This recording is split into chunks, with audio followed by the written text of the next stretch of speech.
Hi, gamers. I am Awesomeosity0, and I will be your host for the next few hours as our wonderful gamer Aeshmah and his wonderful commentator Aelenwa take us through Trials of Mana Remake. So, Aeshmah, if you'd like to take it away. Hello everyone, I'm Aeshmah. As you said, I'm gonna be running for the next 3.5 hours or so for you. The remake of Trials of Mana, a beloved game that probably a few guys of you already heard about. The original that never made it out of Japan outside of, other ways to play it, I want to say. So pretty excited to run the remake here, and I have some commentator for me as well. If you would like to go ahead and introduce yourself. Hello everybody, I'm RNGesus and I'll be helping Aeshmah with the commentary of this run. I'm also a runner of the game, but on the PC. Yes, so this will be a run on the PlayStation version of the game. There are some minor differences between the PC, PlayStation 4, and Switch version of the game, but I guess we can just go ahead and, talk about that during the run itself while I go ahead and set up my party here before we start the timer, because this is one of the RPGs where you actually get to select all your main characters. Out of a total of 6, you can select 3 of them, and then it actually matters quite a bit which of those you select, as the first character you select, which is going to be Reese here, is our main character of the game, which actually changes the story around a little bit. And all the other characters that you select afterwards are basically your side characters that are more or less just along for the ride here. So, since we have a lot more time to talk about that, let's just make sure that we do have selected the right party, and I guess let's get this show on the road in 3, 2, 1, go. Thank you. You're gonna need it. For sure. I mean, this is a JRPG run that takes multiple hours to get through. So as you can already imagine, there is gonna be some pretty heavy RNG going on here. Now, the first thing that we actually have to do is we have to get through the battle tutorial, which has 6 steps that you have to get through. They are always the same, so you can kind of prepare for them in order to already save, a little bit of time here. Yeah, they're really here to teach you all about the fights. You have the normal attacks that combos into each other, and then you finish your combo with a power attack, and you can also charge the power attack for some other occasions. And then you have the class strikes that we will abbreviate it with CS. That is kind of limits that you can use when you have your meter that is on the bottom part of the screen that reaches at least 100%. Yeah, so over the course of the run, we will get multiple of these CS once we change our classes, which is a mechanic that I think started with this game, kinda. So basically at certain points in the game, we can basically upgrade our classes, not only gain levels and stuff, which are huge boosts in power that we very much want to have kind of as quickly as possible, because, they help quite a bit getting through the game here.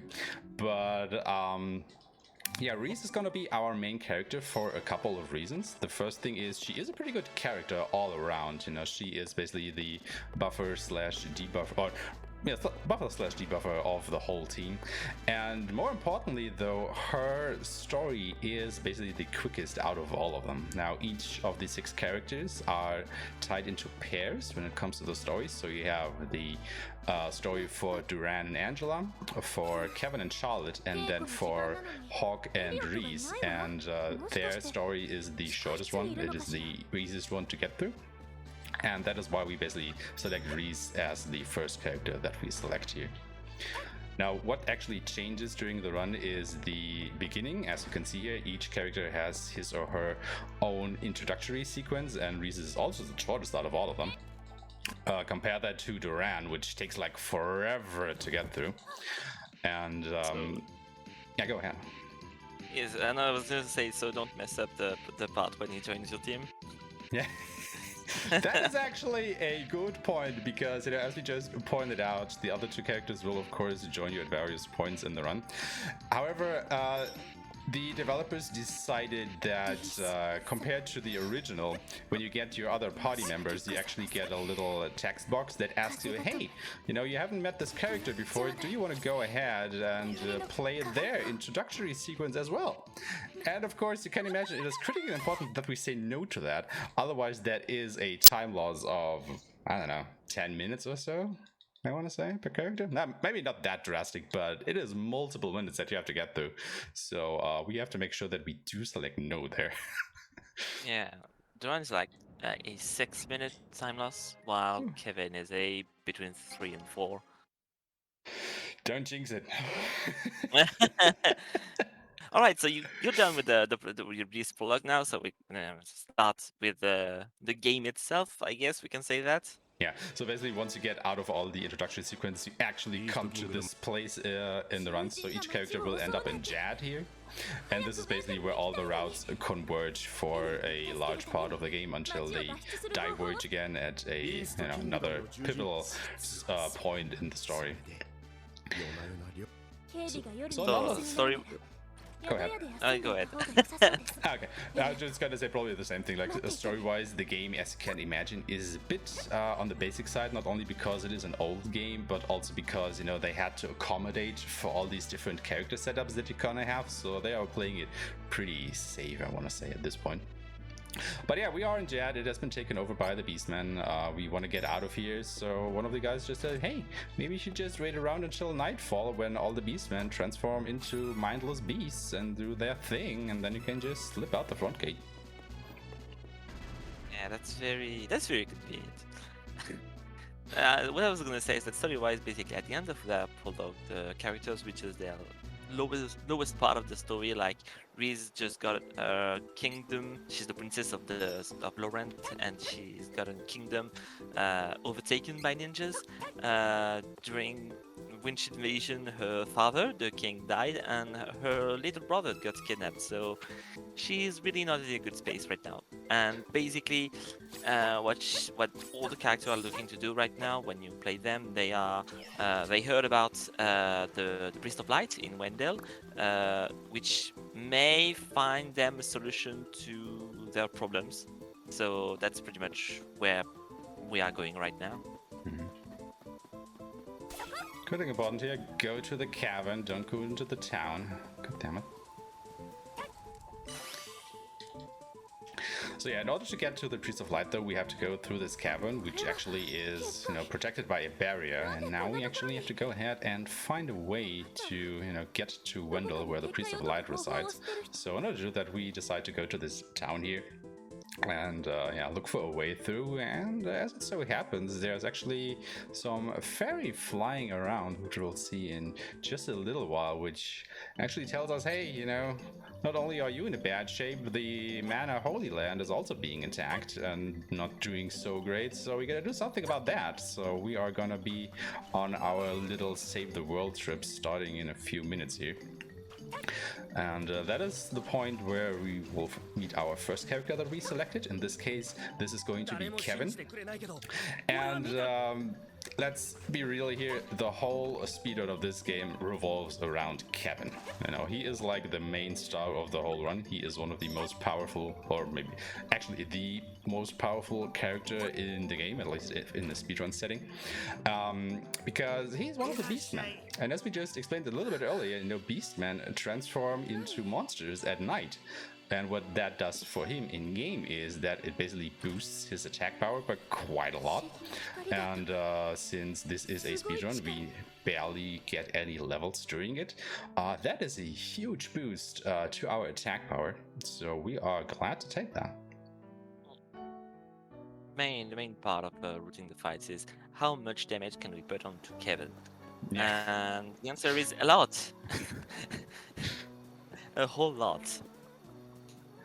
That is a major part of the run right here is to know, of course, the path you have to take, but in a way that you avoid most fights where it's applicable, like this one with the assassinate. You cannot, because the assassinate has a very aggro radius where it can attack you from very far. And once you enter a fight, there's a sort of arena that throws on the ground, a circle around you, and since we're not really trying to avoid the fights, we have to run away, which means we have to run against that yellow wall, yellow line, until the runaway meter gets filled up to full. Yeah, it's basically, you know, one of the accommodations they did for the remake here, because there are no random encounters in this JRPG. You can see all the enemies preemptively. However, once you do get into encounter, your calls have to run away, as Alemo just said, by running against this yellow barrier here for about 2 seconds. It takes you to escape. And, you know, this is actually where a bit of the randomness of the run comes in. Because even though you can see the enemies, that doesn't mean you can always circumvent them. Because there are basically two things that has to be satisfied for you to get into a fight. The first thing that you have to do is you have to be inside this yellow area. You know, that is basically always there. You just cannot see it unless you are in the enemy in the fight against the enemies. And once you are in this basically invisible circle at first, if an enemy notices you, and that is the important part, one of the enemies has to notice you, the fight will start. So, as you can see, the enemies wander around randomly inside their circle. So you can be lucky and just, you know, evade an encounter that way, because none of the enemies saw you. But of course, you know, they can also just be squared in your way, and then you will get one of the encounters. And, you know, each flee attempt takes you about 2 seconds, and over the course of a multiple hour run, that can definitely start adding up.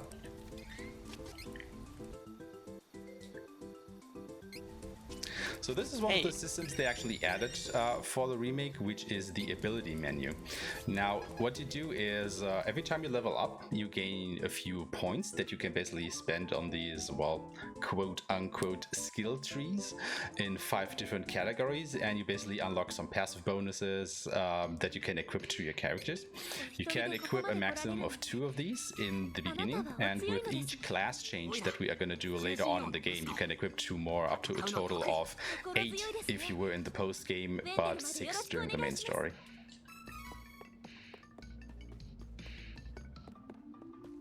So you're going to pick up here this yellow thingy on the ground.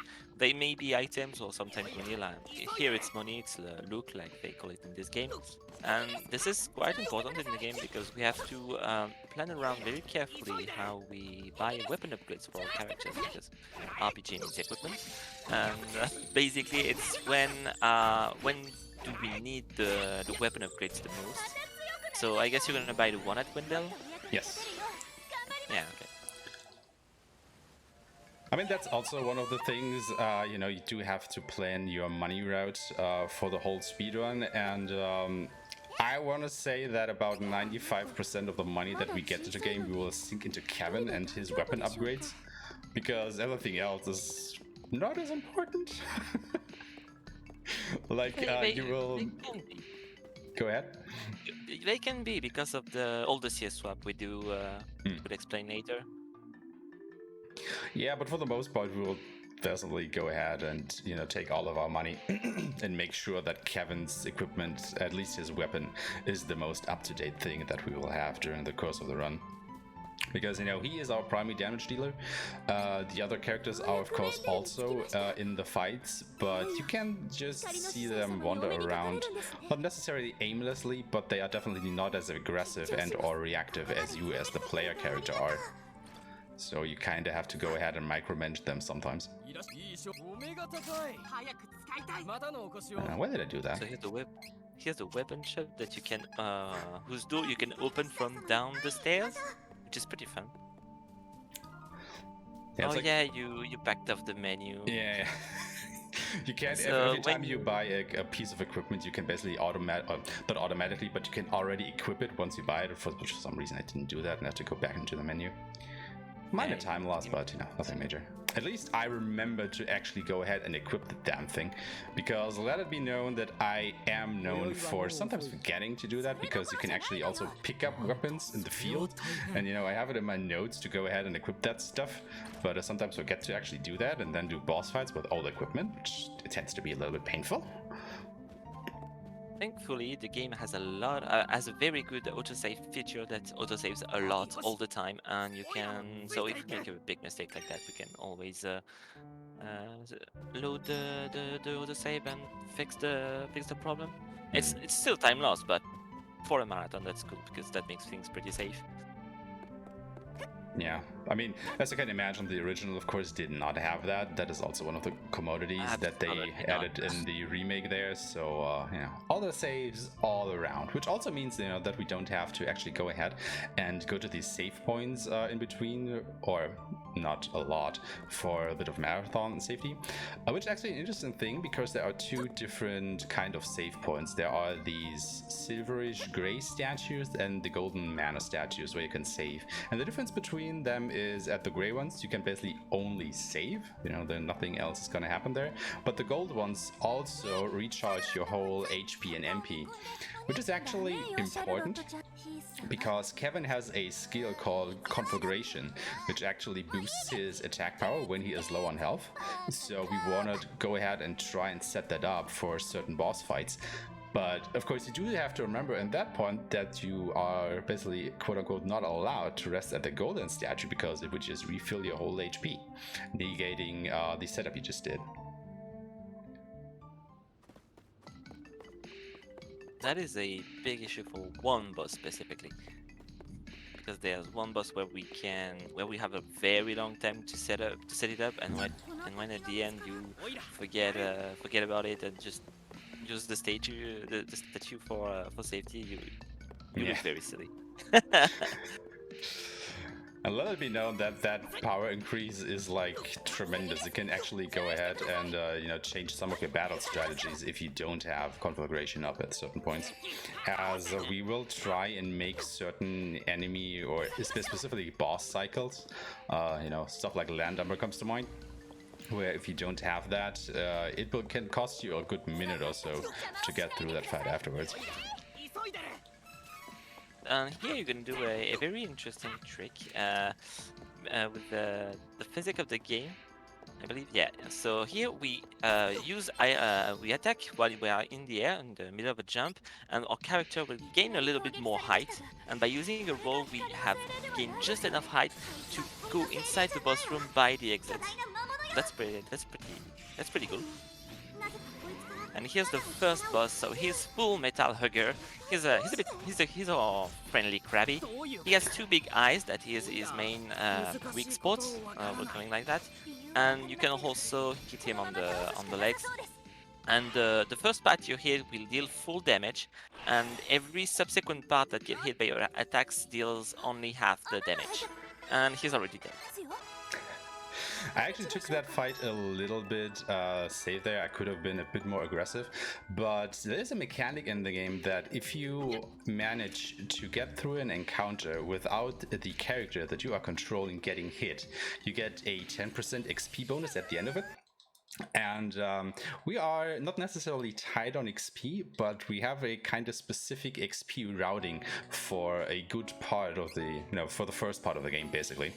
And, you know, getting this extra XP from a boss fight is pretty important, I want to say, because it actually means that I will have to grind a little bit less later. So, you know, taking a second or two off of attacking there definitely can save a good amount of time later on in the run.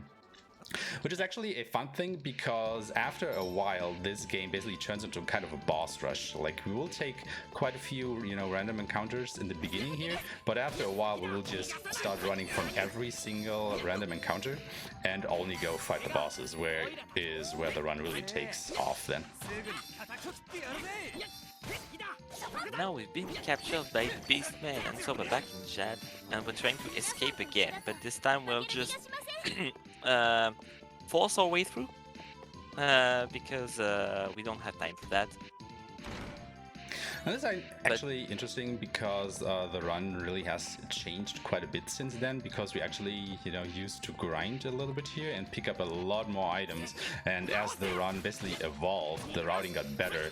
We started, you know, to not do that anymore as often, so you will actually see me pick up very few items during the run, do very few random encounters. There are, of course, some backups because, as I just said, like every time we do a battle and we do it good without getting hit, we get that 10% XP bonus. So I do want to try and make that for a lot of the fights, but if I don't get it, it just means that I probably have to do another encounter somewhere later down the road. Yeah, but there were a lot of difference in routing before. Like you said, some people were riding a lot more, but some people like used to do like zero grinding, and we had to do more bosses in class 1, which were let's say an experience that didn't been refight at class 1 with a solo to run was something. But we have our second companion now, Duran, that officially joined the team, and you have to say no.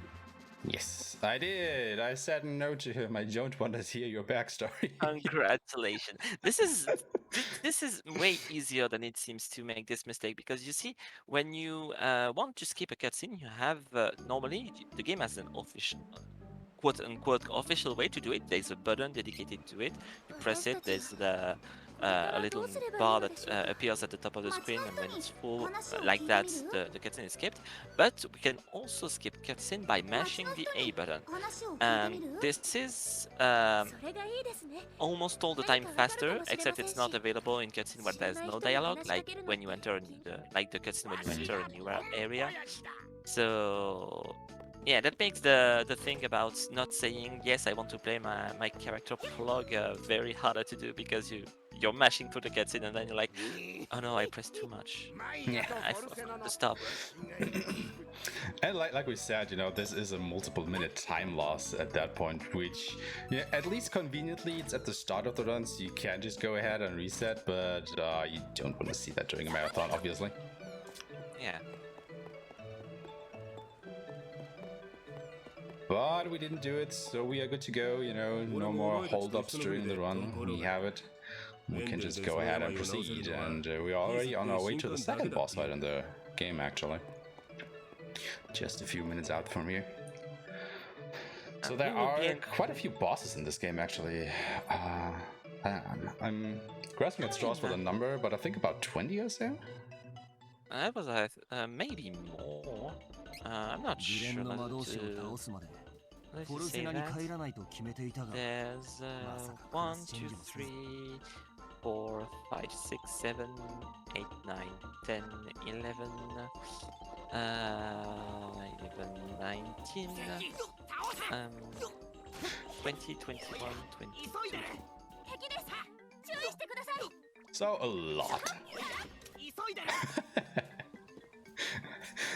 I even dare say we probably fight as many bosses as we fight random encounters, kinda. You know, it's not exact, of course, but as I said, once we hit level 18 and we do get to do our first class change of the game, we won't be fighting any random encounters anymore, because that is basically, you know, what we are aiming for with getting the experience from the random encounters in the beginning here, is we do want to do our first class change at level 18, because that is the first level where we can do that, and it happens at a specific point in the game where we can also go ahead and you know, actually do that class change, because we do have to be at one of the mana stones and actually to go ahead and do our class change, and it just kind of works out that we are around one at a specific point in the game where we could be level 18.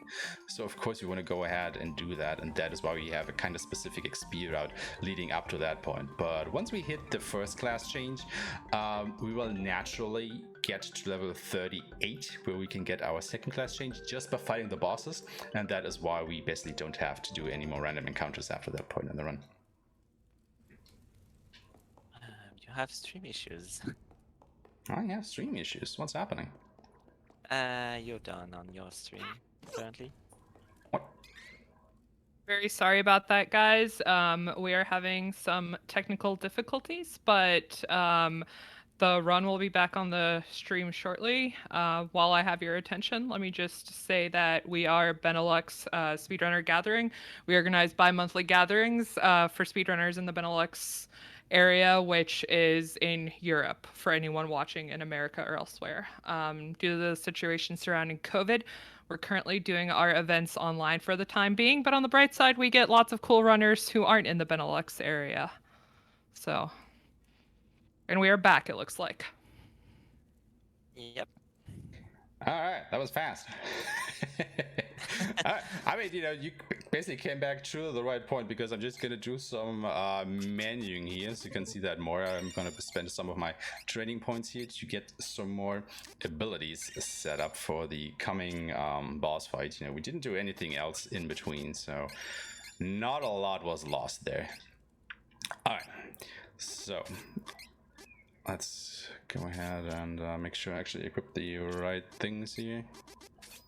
Yeah, so you set up the run in a tank setup where you give him a bonus HP and an ability called Provoke that is a taunt. It brings the enemy's attack to him.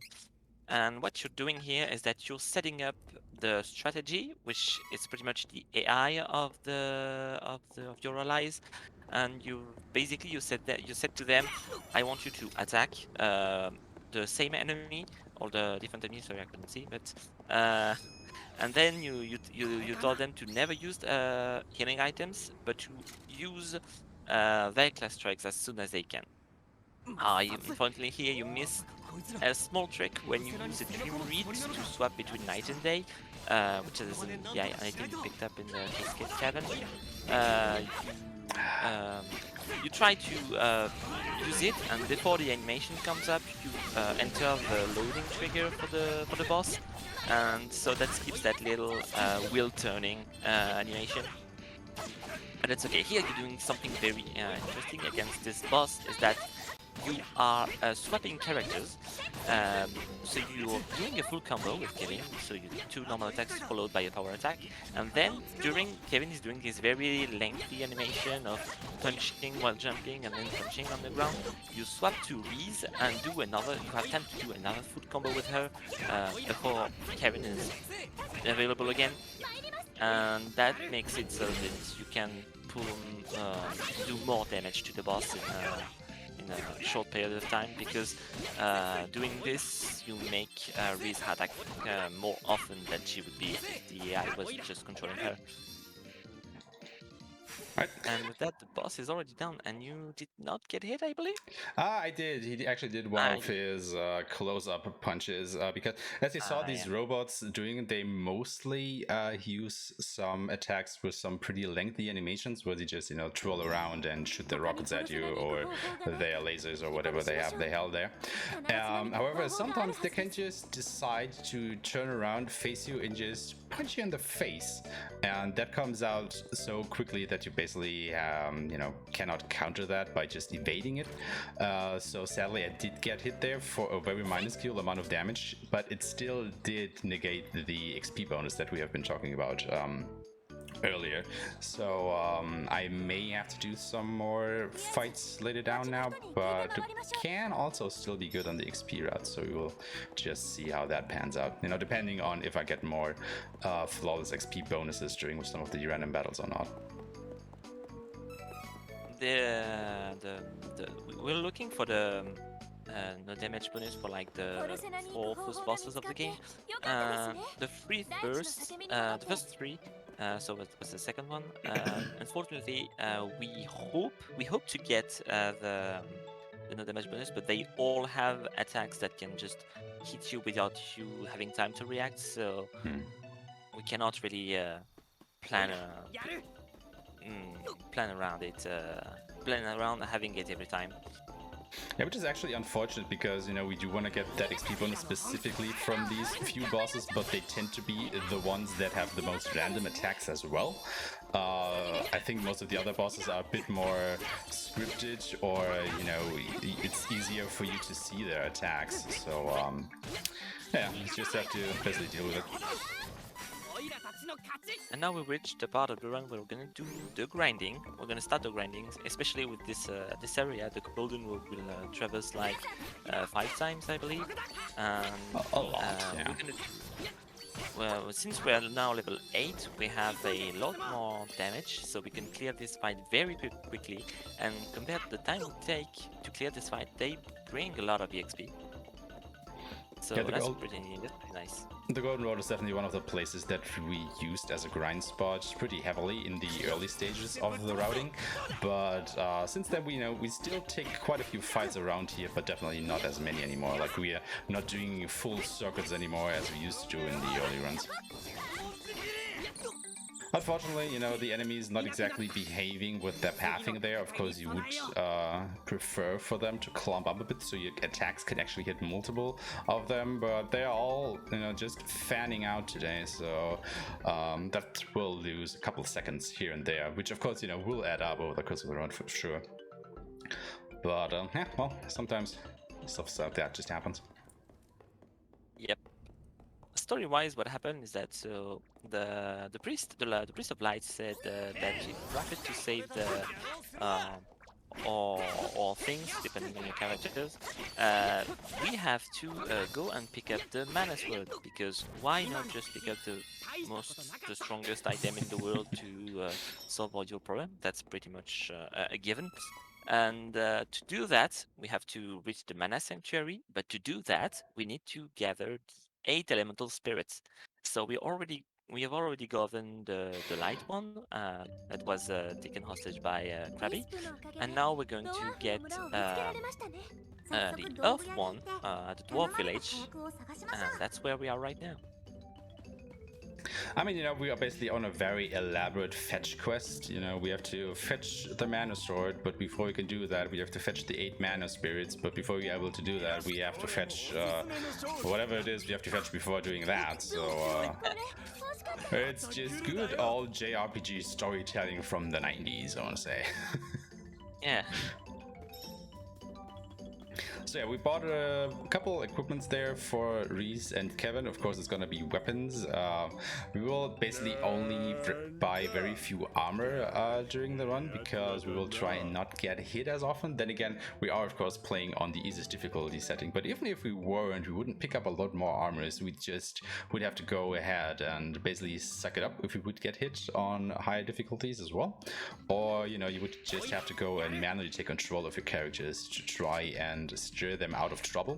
Because if you've seen it during some of the other boss fights, when enemies actually use area of effect spells, you can actually see them do that, indicated by these red areas on the ground. So basically just like an MMORPG, don't stand in the fire, don't stand in the red stuff and get hit. And you would try and do that in high difficulties a lot more than you would on the easier ones, where you can mostly get away with, standing in the red and still survive it.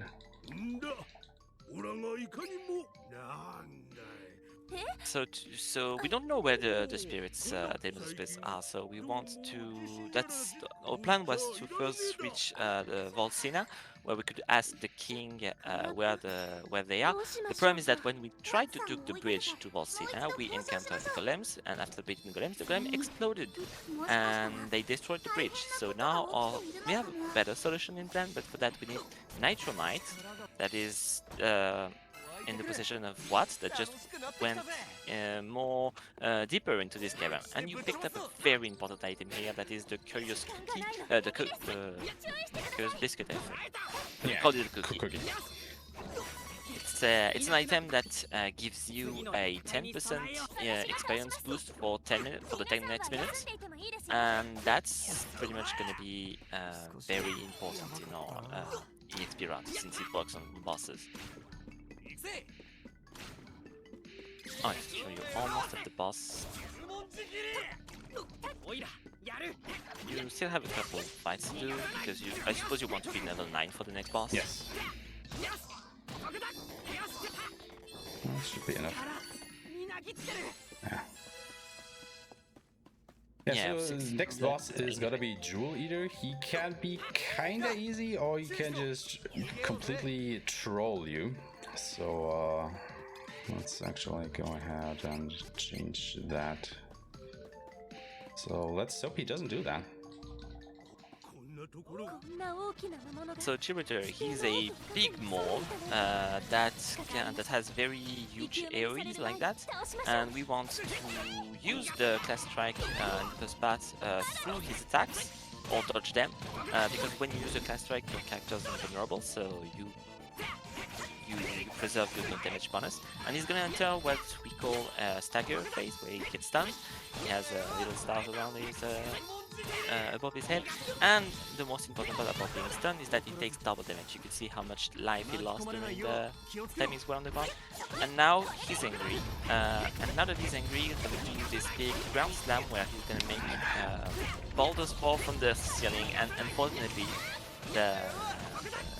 these are very random. And once you enter the power attack, Kevin's power attack, you cannot really react to what is falling from the ceiling. So you can randomly get hit and not get your damage bonus. That is something that can happen, and it happened, unfortunately. Yeah, that is like what we just said about the randomness against the first few bosses comes into play. Like you can't just be locked into place when he just, you know, summons some of these rocks that just fall on your head and you can't get out in time and you take damage, then you lose the XP bonus. I mean, we still got it on the first boss. So that is good, but at this point I'm starting to be really sure that we probably have to go ahead and take some extra battles before we can naturally hit a level 18. But, you know, we're still not there, we're only level 10 now, so we will see about that. Now that you've done with the boss, you always go back to the menu, strategy, and prevent your allies from using their CS on their own, because you want to keep them for when it's important and not on random encounters. Well, they are not random encounters, but I'm gonna keep counting them like that. Yeah, anyway. I mean, you know, what else are they gonna call them? Just encounters? I mean, you probably could, but, you know, there's still a little bit of randomness in the encounters, in the way that the enemies move around the field, so yeah, I think random encounter still fits the bill. Alright, so now we are entering a bit of a, I'd say a bit of downtime in the run. We have, before reaching the next boss, we have a lot of back and forth to do, and just reaching point A and point B without really doing anything noteworthy. There are fights we're gonna do because we're gonna grind. So I think, Aosumo, if you want to take the lead, and you wanted to read some donation? Sure, we have a €20 donation from Dutch J. He says, I'd like to let everyone know that the host has had to face great adversity from Windows Update in order to be here for you tonight. She also happens to be my wife. I love you, honey. Good luck on the run, Aeshmah. I'm praying for good RNG. Thank you so much, Dutch J. And to clarify, I think he was saying he loves me, not you. But, you know, we can squabble about that. Are you disappointed? A bit, maybe. You know, I was taking that from me. Oh, whatever. See, the love deprivation made me do that CS there. Kevin was trying to hit it away. Well, yeah, while we're in the love, I'm sorry about that. Go ahead. Yeah, like Elema just said, you can definitely already start telling her that the game just really loves to send you back and forth in the beginning part of this game here, because, you know, you've seen the Golden Road a couple times now, and let me tell you, this wasn't the last time. We will come back here, like, I guess at least twice more or so. So, yeah, I better get used to seeing Maya and the Golden Road for a bit. Yep, but now we're going to do the most interesting thing in the game, which is taking the most the most charismatic means of transportation, which is not the boat, not anything else. It's a cannon. You enter a big cannon and you get just shot all the way where you want to be. Isn't that great? If you've ever played Secret of Mana, and I think a lot of you people probably have, you might remember that from that. And yes, it is in the sequel / remake here as well. And yeah, like, how is this safe? How do they survive the impact of landing from that? Like, there are so many questions surrounding this method of travel here, but I guess you just gotta roll with it. So we wanted to go to Bolsena, but unfortunately the owner of the cannon, Bon Voyage, is not good at aiming a cannon over very large distance. So instead we're not very far from Bolsena, but we have to traverse this small Molde Moors, which is which is interesting because the enemies here can drop an item called the Emerald Glow, which change the element of your regular attacks into earth damage. And what's really interesting is that the next boss is vulnerable to earth. Although the drop is very rare, so we are still going to use some clothes on the next boss, but there's a shop we will take that also sell this glow. So you know, if you can take the drops, that's very nice, but if you don't, that's not an issue. We are prepared for that. Yeah, you basically save a little bit of money if you don't have to buy as many, but in terms of the money route, it doesn't matter too much because, you know, we take that into account, so we are still gonna be good, and we have one more chance of getting some right here in this battle, so let's see if we are lucky.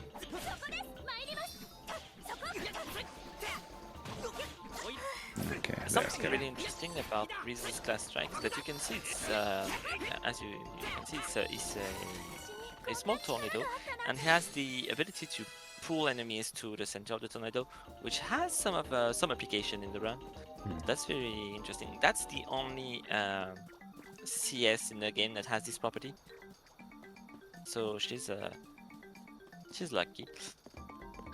Also, another thing that you just saw there was when I got into this very last encounter, I was actually trying to go ahead and switch to Kevin.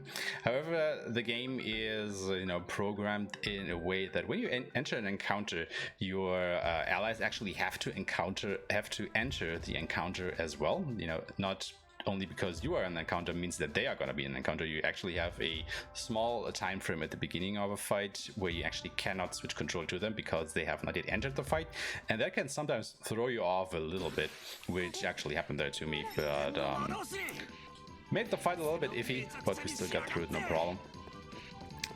But it's definitely a little bit strange for me every time that happens. Yeah, swapping character is a bit different, depending on if you're in a fight or not. If you're in a fight, when you're swapping character, your camera will move to where the other character is. While if you're outside of fight, the character you're swapping to will take the place and position of the one you're currently on. So when you're fighting, you're trying to, like, for example, run away, it's better to not swap because the other character is probably not running away.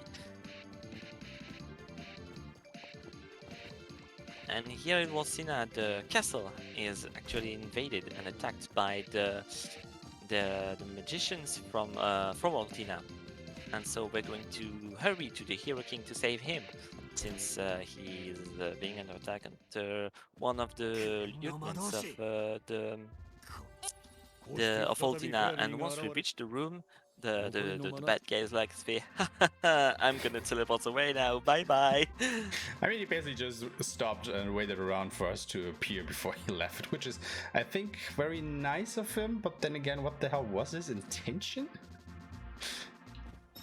Like, you know, I am not sure. But you basically see kind of stuff like that happen in the beginning a lot because, you know, even though we are in the story of Reese, which has its own antagonists, we are still gonna see all the other antagonists as well. So, you know, as we said earlier, the game basically has three main storylines, which is the Dragon Emperor route, the Dark Lich route, and the Archdemon route. We're gonna do the Archdemon route, and we're still gonna see the other adversaries creeping up. So we are basically at the point in the run where all of those are gonna get introduced to us. However, we will only pursue a few of them. But yeah, the game basically, you know, like we said before, is trying to shoehorn all the story elements into place there, and that is basically why we will see all of them, but not necessarily interact a lot with them.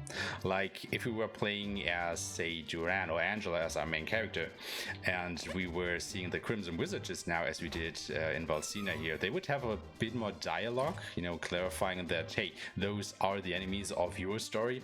But since we are playing as Reese, you know, we don't get the dialogue, so we basically just pieces out.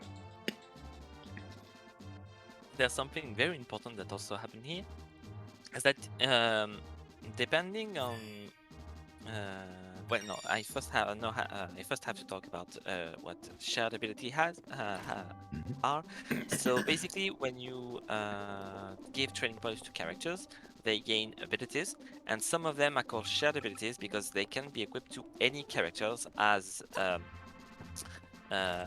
unlike regular abilities that can only be equipped on the characters you unlock it on.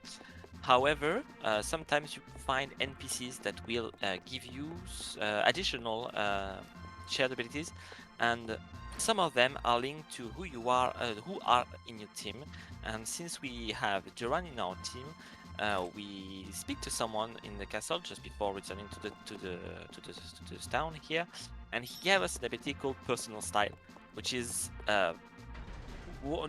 probably the most important thing in the run. It's an ability that we will equip to Kevin that will give him an attack buff every time he's gonna use a class strike. And since we're gonna use class strike all the time against bosses, this will always be on, and this is just so good to have. Yeah, I mean, basically we talked about why we bring Reese into the run. We talked about why we bring Kevin for the run. The reason why we bring Duran is not only this personal style skill that we just got. We also bring him because he gets a lot of saber magic. Now, saber magic being magic that changes the element of your physical attacks, and he gets most of those, so we can cover most of our bases concerning elemental weaknesses, especially for bosses. And that, of course, again, ties in with the whole stick that Kevin has going on with being the best physical attacker in the game. So, nice synergy going on there between Kevin and Duran.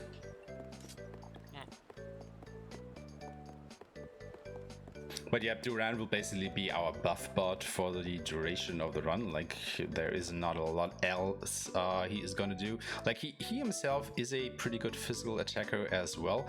However, since we do have limited resources, limited money to go around between all three of our characters, and Kevin is the most important one out of the three, we will sink our resources into him, as he's also the character that we are gonna control. So yeah, sorry Duran, we won't see a lot of use from you outside of buffing. Oh, he has one use. He tank. Yeah, okay, true. And he draws enemies' attention, which allows you usually to get your no damage bonus XP because the enemies are not supposed to attack you. Unfortunately, the ability is not 100% effective. So that's a downside, and that's why we usually always get hit once or twice against bosses when we don't want to. True. Also, I actually, now that you mentioned it, I forgot one thing, which is, of course, the ambush ability that Kevin gets. Kevin has an ability that makes it so that enemies that are, targeting another ally take extra damage from his attacks. And since Duran, of course, has this provoke ability, which makes it so that enemies mostly target him, we get a nice, passive, I think, 15% damage bonus by equipping that ability. So that is, of course, another synergy going on between those two, specifically. This is the last time we're going through the Golden Road. Oh no, it's already daytime. I'm not gonna be able to do the zombie fight. Because some monsters are only present during day or night, and usually when they're replaced by other monsters. But that's only if they are in the group of monsters in the encounter. They are monsters that are still present in the other day-night cycle. So since the zombies tends to only be with zombies, once the daytime comes, the fight just disappears and you don't have it. So we have to do another fight somewhere to take the XP. Welcome to Baizer. We're here because there's a boat here that's gonna lead us to where we want to go. Is that we want to get the wind elemental spirit, which is around the citadel of Laurent, which, if you remember, is the home city the home castle of Greece since she is the princess here. Well, since both her parents are dead now, she's pretty much the queen now. But that's Oh yeah, that's actually true. It's not that important when you do not own the castle. I actually never thought about that she is the Queen of Lauren now. Yeah, you're right. Huh. Yeah, but she's never called that. I mean, we have to save the world. We don't have the time to, just go ahead and save one kingdom, right? Yeah. Bigger things are at stake here, so not a lot of time to exert our royal powers over our lowly subjects. Especially since she doesn't know what happens to her subjects because she literally fled her people when things went really down, so yeah. So here you're gonna buy a weapon upgrade, so I suppose it's for Kevin and Reese? No, only for Kevin. No, just Kevin? Okay. Now we're speaking to a few NPCs downtown because the game asks us to, and unfortunately we cannot really skip part of the game because when a quest tells you to do something, to speak to an NPC or anything, you cannot. You do not have the right to skip it, to go to the next step, even if you know what it is, because the next step won't load whatever happens. We have tried a lot of things to try to skip things for any person, and there are a couple of boss fights that we can skip because they are not directly a quest objective. They are not a quest marker on them. But aside from them, literally we cannot skip anything that has a quest marker on it. So even though the game is, programmed wonky in a couple of ways, because there are actually quite a few glitches and out-of-bounds skips and whatnot, the quest markers themselves are pretty rigidly programmed. So yeah, I mean, maybe one day we'll find a way around that, but not so far. So fingers crossed, maybe. But then again, we are running the glitches category here anyway, so even if we would have those, we are not eligible for this kind of run, so yeah. Yeah, and by glitches, I mean anything that breaks the game's inner workings, like something like a ledge, jumping on the ledge on the backwards, going from to bottom to top, is not considered a glitch, even though it's technically abusing the physics of the game. It's something a bit weird with the game because basically you can set the FPS cap to 30, 60, or 120 if you're on PC. If you're on console, on PS4 it's 60 FPS whatever happens, and on Switch it's 30. And what happens is that the physics of the game is a bit linked to your FPS, and the higher FPS you have, and the higher you can jump. And so if you are so the higher your FPS, the easier it becomes to do some ledge skips like that, where you're going through shortcuts that should be the way back, and instead you're taking it to take the way in. And so that's what we're doing. Every time you see us jumping, attacking, and rolling through a ledge, that's what we're doing, and that's what we're abusing. Yeah, in terms of the speedrun, it basically means that the PC version, or players of the PC version, have access to basically all of the skips that we found. The PlayStation 4 players have access to most of the skips, and then the Switch players have basically access to the least amount of skips in the game, ledge skips, that is. Which is also an interesting point, because at the beginning of the run there was like a heavy discussion surrounding this topic, if these skips were considered eligible for a glitches category or not. But ultimately we decided on, they aren't actually glitches in the game. Yes, we do abuse the physics engine to a point, but everything is still in bounds of the game. We can't go out of bounds. We can still normally reach all the places that we can skip to. It just saves minor amounts of time doing these, but it also adds a little bit of technicality into the run. You know, it's things that you can show off that you actually have to be good at outside of just quote-unquote normal movement through the game, and that is why we basically allow those skips in the glitchless category. And the most important things being that you're not doing anything the game doesn't want you to do. Like, all you're doing is jumping, attacking, and walling. That's the basic movement of the game. And you're combining them together to reach new space, new places. But not places you're not intended to, so that's fine for glitchless. Alright, so welcome to the night market. Baser is a special town that has this black market, night market that you can only reach at night. So it's pretty nice that it always the daytime cycle always lines up to be night at this point.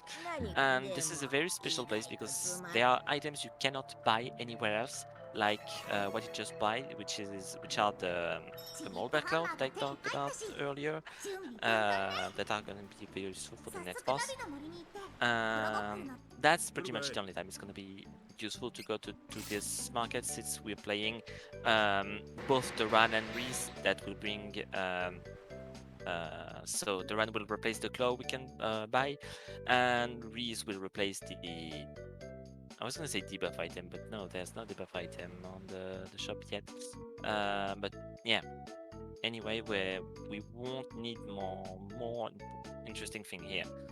Although these are very interesting shop casually, because you can buy buffs, you can buy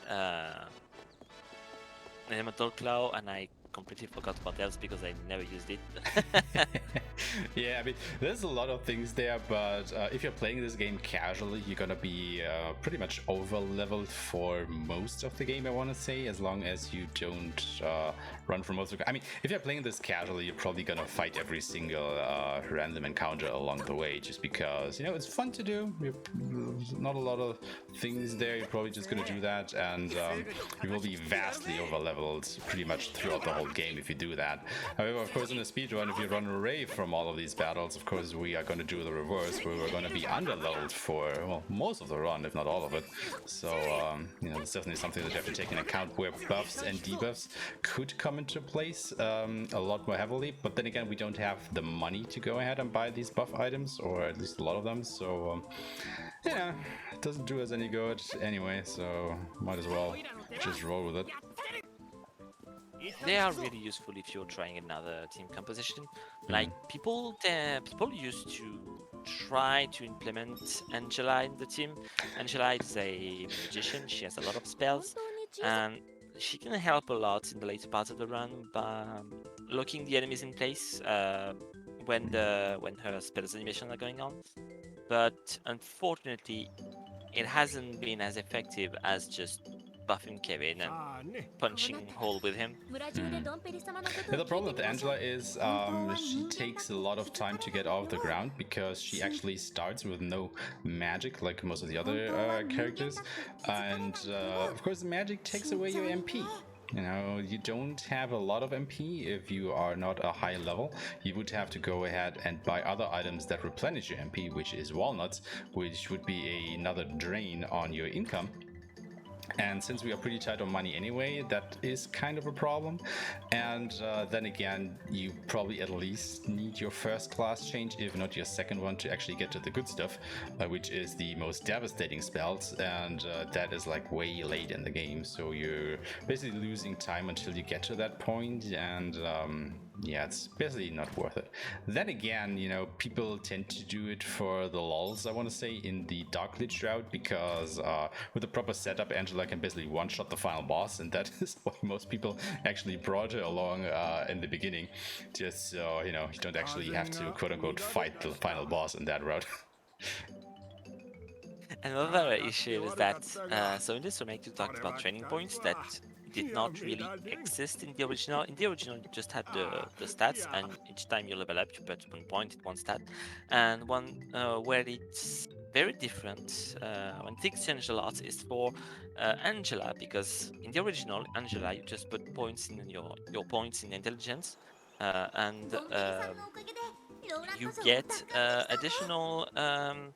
You get all your spells like that. It's pretty easy.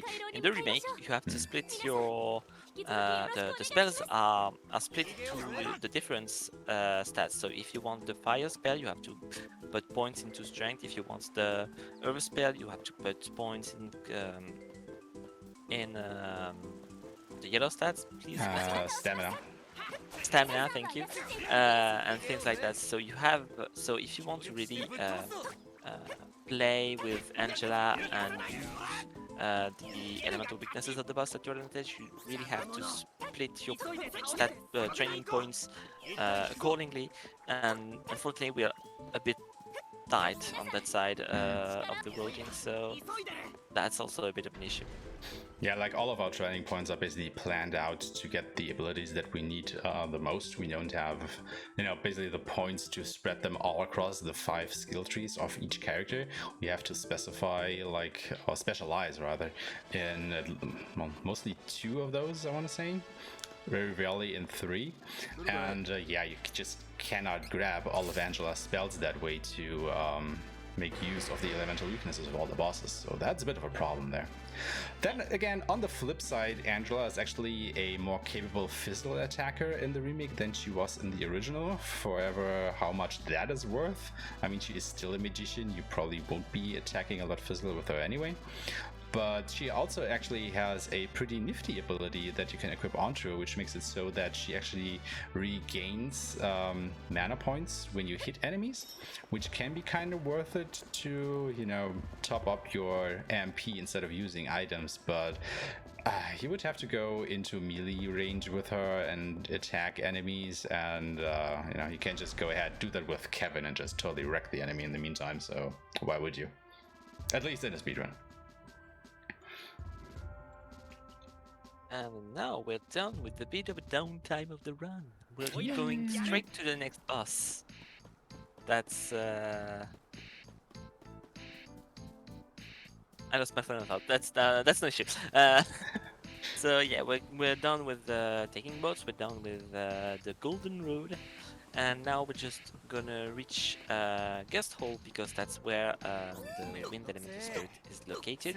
And of course, they are always protected by, well, not protected by, but there's always a boss preventing you from reaching them.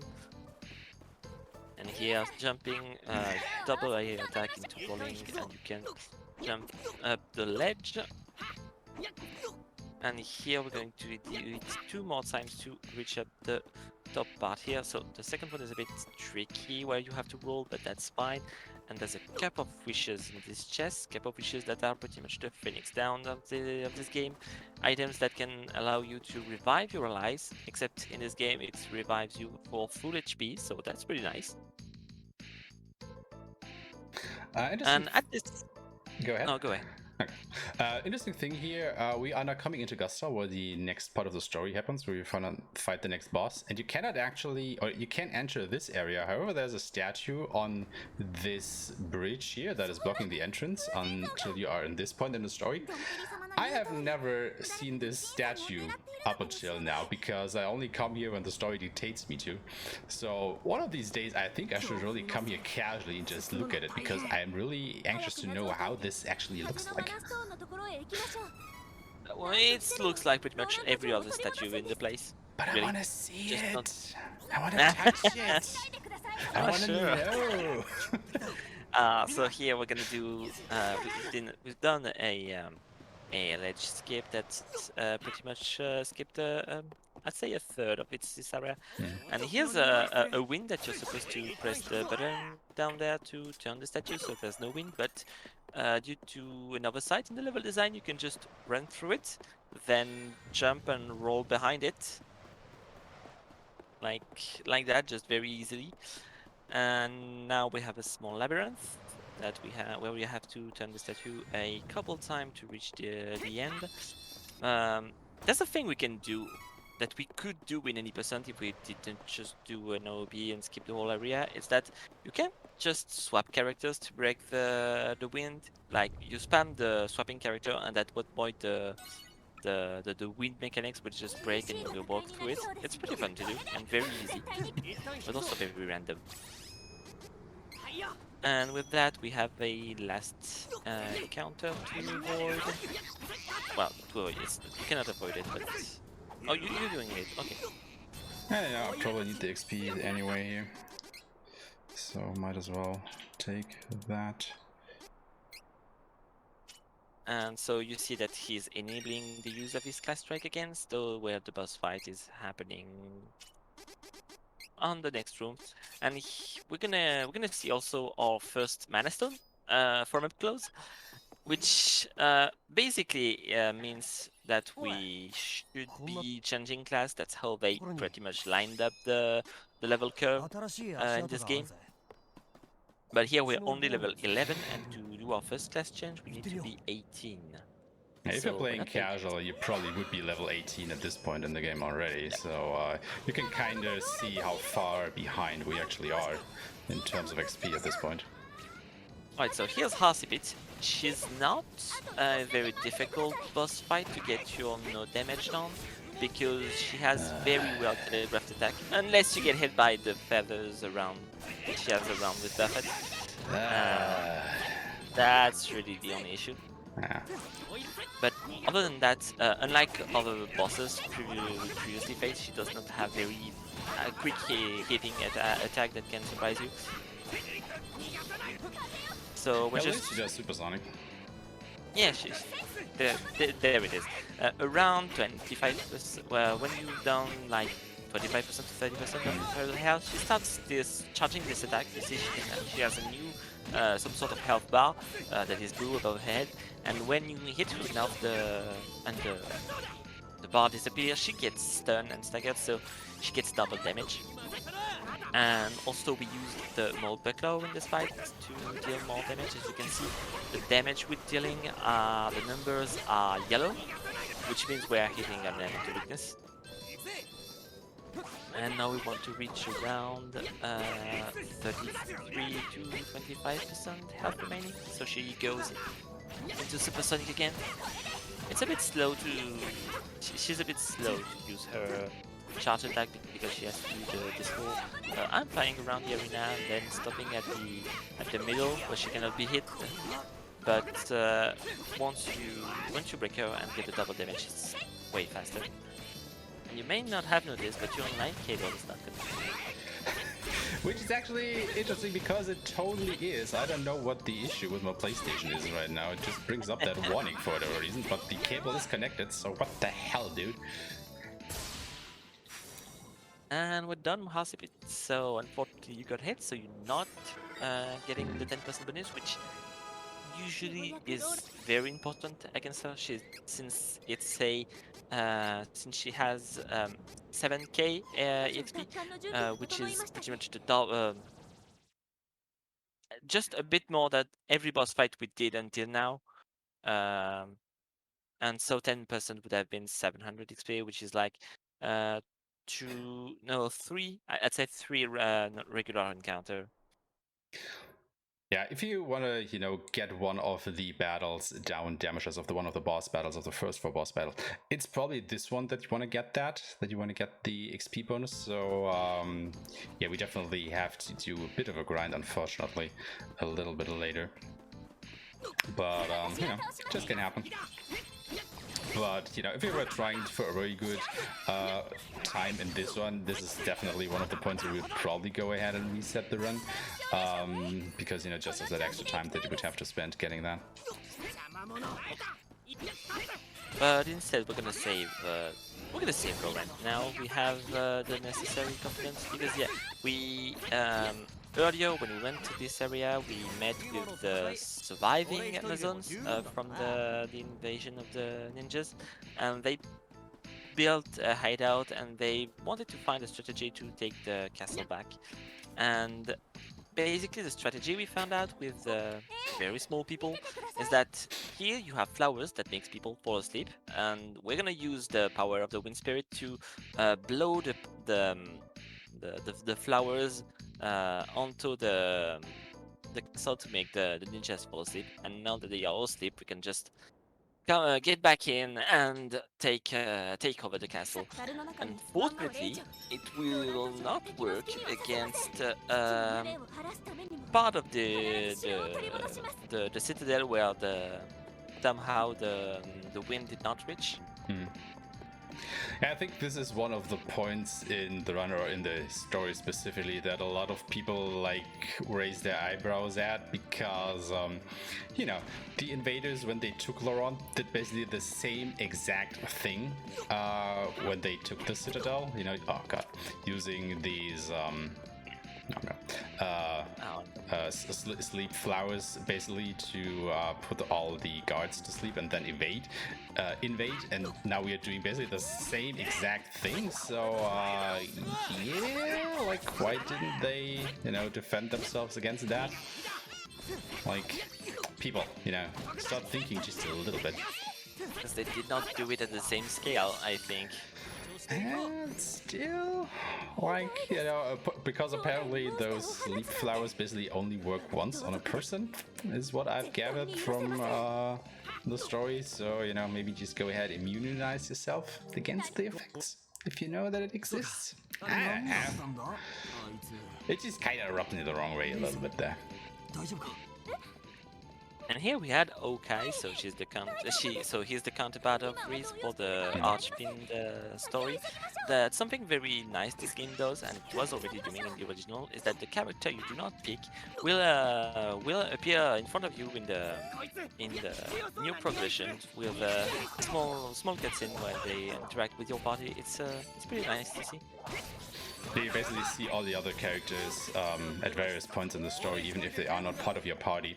So, you know, you really get the feeling that everybody is inside this world and not just there for the story itself. Which is a pretty nice touch for sure.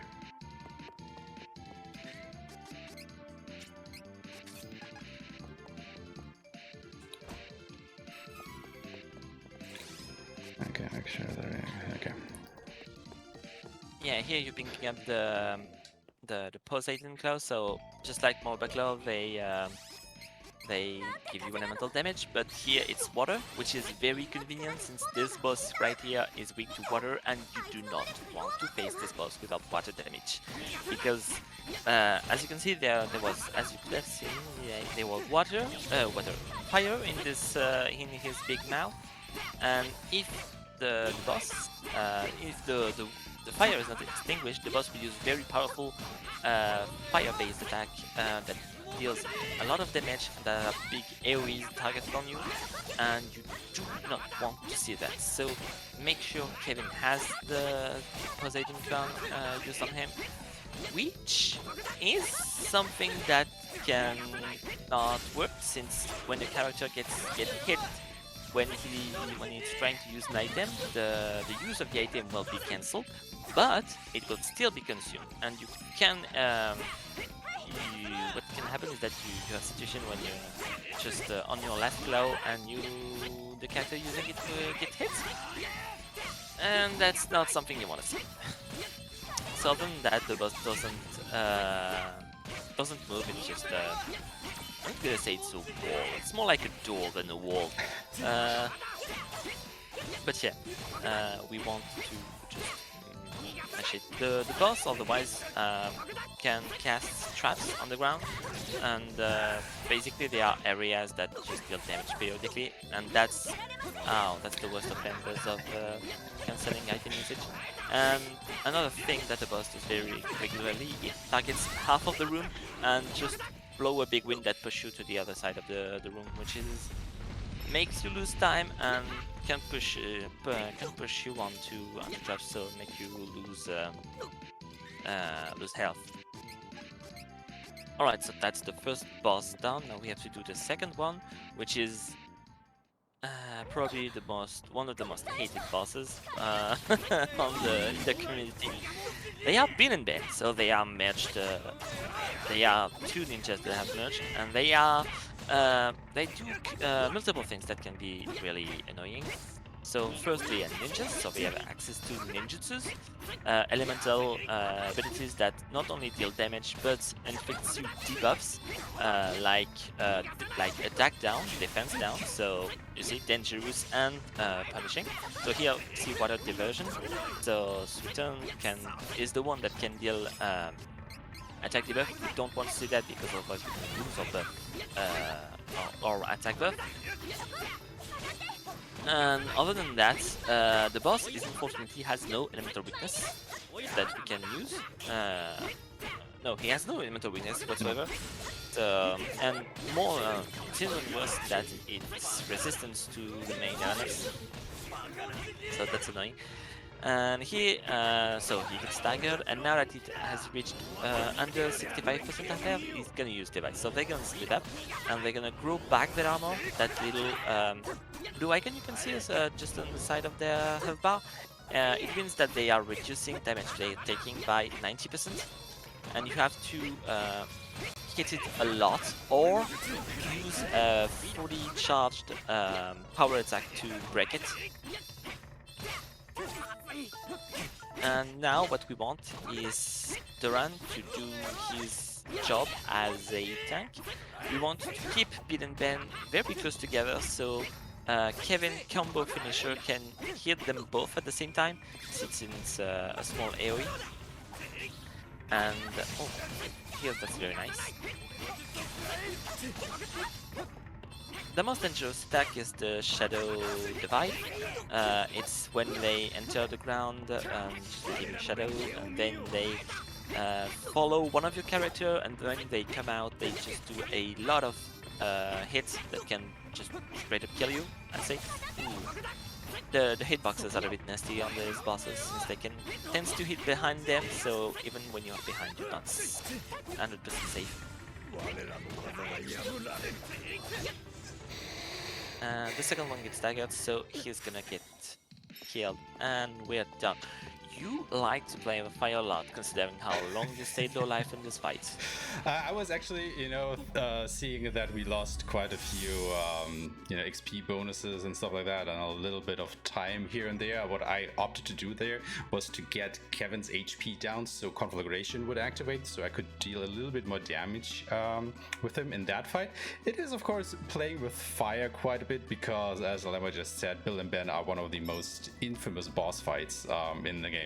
However, for once it worked out, so I guess we saved a little bit of time there. But then again, we are behind on the XP curve right now, so I will have to go ahead and do some more fighting, because optimally we would already or be very close to level 18 at this point, which is where we want to be. So we have a short grinding section coming up right now, as I have to get to level 18 with all 3 of my characters. Yeah, in the meantime, also, if you want to read some information, that'd be the perfect time. Sure. We are at 500 euros right now, so yay. Thank you so much, Xander Robotnik, for your 21 euro donation. He says, good luck on the run. Looks like a real test of endurance. And thanks, BSG, for raising money for such a great cause. Heart. Well, heart right back to you, Xander. Thank you so much for the donation and putting us at 500 euros. Nice. Speaking of which, we actually have a few donation incentives during this run, which is a rolling bit war between the remake music or the original music, as well as the language track. So, if you guys want to spend some money on that, go ahead. Oh, and don't be afraid to pick the English audio, English voices, because we don't have Charlotte in our team. Yeah, her voice lines in English are a little bit infamous, I guess. I don't really mind it, but yeah, people don't really like her way of speaking. It's and it does that. You picked up a blue jar here. Well, you picked up, you broke a blue jar. There are a few jars laying around in the areas. They are all giving different things. The brown one tends to sometimes give you money on item, not always. The blue ones are very interesting in that they fill your CS meter by 30%. So we're gonna all very often trying to find them to refill our CS between boss fights. Since after this part we will not be doing random encounters anymore. Oh, you're missing one fight, too bad. 20 XP, that's not a lot.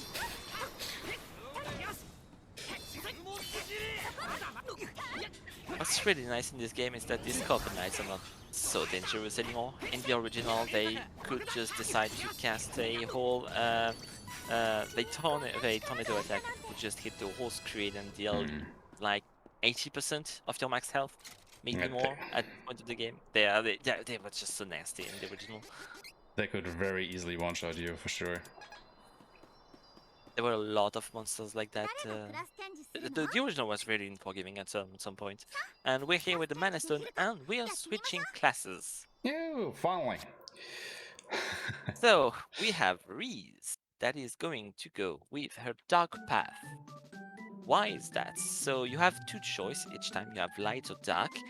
They just here for the flavor. They do not have any. The light or dark thing has no impact on the story whatsoever. And the point here is that when you get a light path, you're going to take a classes that is more suited for support role usually. And when you take a dark path, usually it's more for a damage role. And for Reese, how it works is that if you go on, if you take light classes, you're going to get at the stat buffs, and if you get a dark class, you're going to get debuffs. Debuffs are more interesting because we think they works in percentage. You reduce or increase stats by a percentage, and since enemies have bigger numbers than us, it's always more interesting to apply things to them than to us. Kevin is going on his dark path because that's where he gets more attack. So more attack equals better Kevin. And last but not least, Duran is getting his dark class because on his if he goes on the light path, he's going into some sort of paladin thing where he gets heal and things. It's not really interesting here. On his dark path, however, he gets the elemental sabers that are going to replace the claws. So we're gonna be able to give Kevin elemental damage no matter what happens. And that's very good. That's 50% more damage against every bosses that has an exploitable elemental weakness, which is every bosses except 2 of them. 3. 1 we cannot use. One that has a weakness that we cannot use though. And with that, yes, go ahead. The thing that you have to keep in mind is that spells work very particular in this game right here. Because not only do you have to invest a certain skill points to unlock those, but you also have to have the corresponding elemental mana spirit acquired. So for example, at this point we don't have the elemental fire spirit yet, so even if we were to go ahead and unlock a fire spell, we wouldn't actually be able to use it because we were missing Salamander, which is the spirit of fire. So yeah, we could basically unlock it but not use it in a way. So that is something that you have to keep in mind, and which is also the reason why you would want to go down Reese's dark path as well, because at this point we have the wind elemental, which allows us to use the defense down debuff on the enemies. However, conversely, if you were to go down her light path where she would get buffs, specifically the strength up or attack up buff for, you know, basically doing the same thing but for us, we wouldn't be able to use that yet because that is a fire spell that we do not have yet.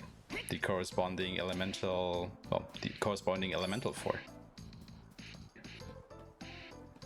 Also, one other thing to take into account is that since we have Duran in our team, we get the shared ability personal style that gives Kevin already an attack buff. So taking Riz into a light path would be a bit redundant and not very useful.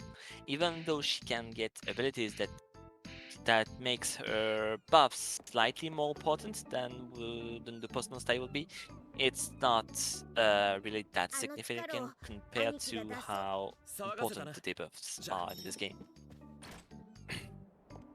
Also, now that we did change our class, we also get quite a big passive increase in our stats. So even though we are, the same level as we were before the class change, we're actually more powerful now because of that. And another thing that actually changes is our CSs, our class strikes, because each class has his or own or its own class strike, and that is also part of the reason why you would want to go down Riz's dark path, because her class strike in her third class is actually pretty powerful if you go down in the Fenrir Knight route, which we will see even later in the game. And here you took the boat because it's free, which is always a good thing, except when it's not, like right now, where it's because you went up a ghost ship. Oh, that's unfortunate. You do not have 100% with Riz. I just noticed as well. So, yeah. Here there's a mandatory fight which you cannot escape from, and usually we want to have Riz use her CS1. So I'm gonna call CS1 the CS that use 100% that you get at with the first test of the game, and then CS2 for the one we've just acquired with the class change. And so Riz's CS1 is the one that pulls enemy on the center. So usually what we do is that we use it right as this fight starts. So we group the zombie. We group up the zombies and then we can just combo onto them. I'm not sure if you said it, but now our regular combos are extended. Oh yeah. Basically, we started with a maximum of 2 normal attack followed by a finisher, and now we have a third attack we can combo in, which so the combo finisher changes depending on how many attack you did before that. When you do only one normal attack, it's a strong move that pushes enemy away. The second one is the one we use all the time. It's a strong attack that's more AoE that hits well around you, and the third one is a dash attack. It's gonna make character slides, which is in a way good because this is very fast. And on the other hand, it's gonna make some issues with the strides we want to do sometimes. I hope it's not gonna be the case here. Crossing my fingers for you. Thank you. Yeah. Alright, so here we had to let one of our characters be behind because to open the door we had to activate some sort of curse that turned one of our characters into a ghost, and because of that this character is not in our team anymore until the next boss fight, and that also means that this character will not have the XP of this fight, which is why we usually let our second character that we select to be our third, we leave it behind because it's the one that has the most EXP at this point, so he'll be the one to be less late regarding that later.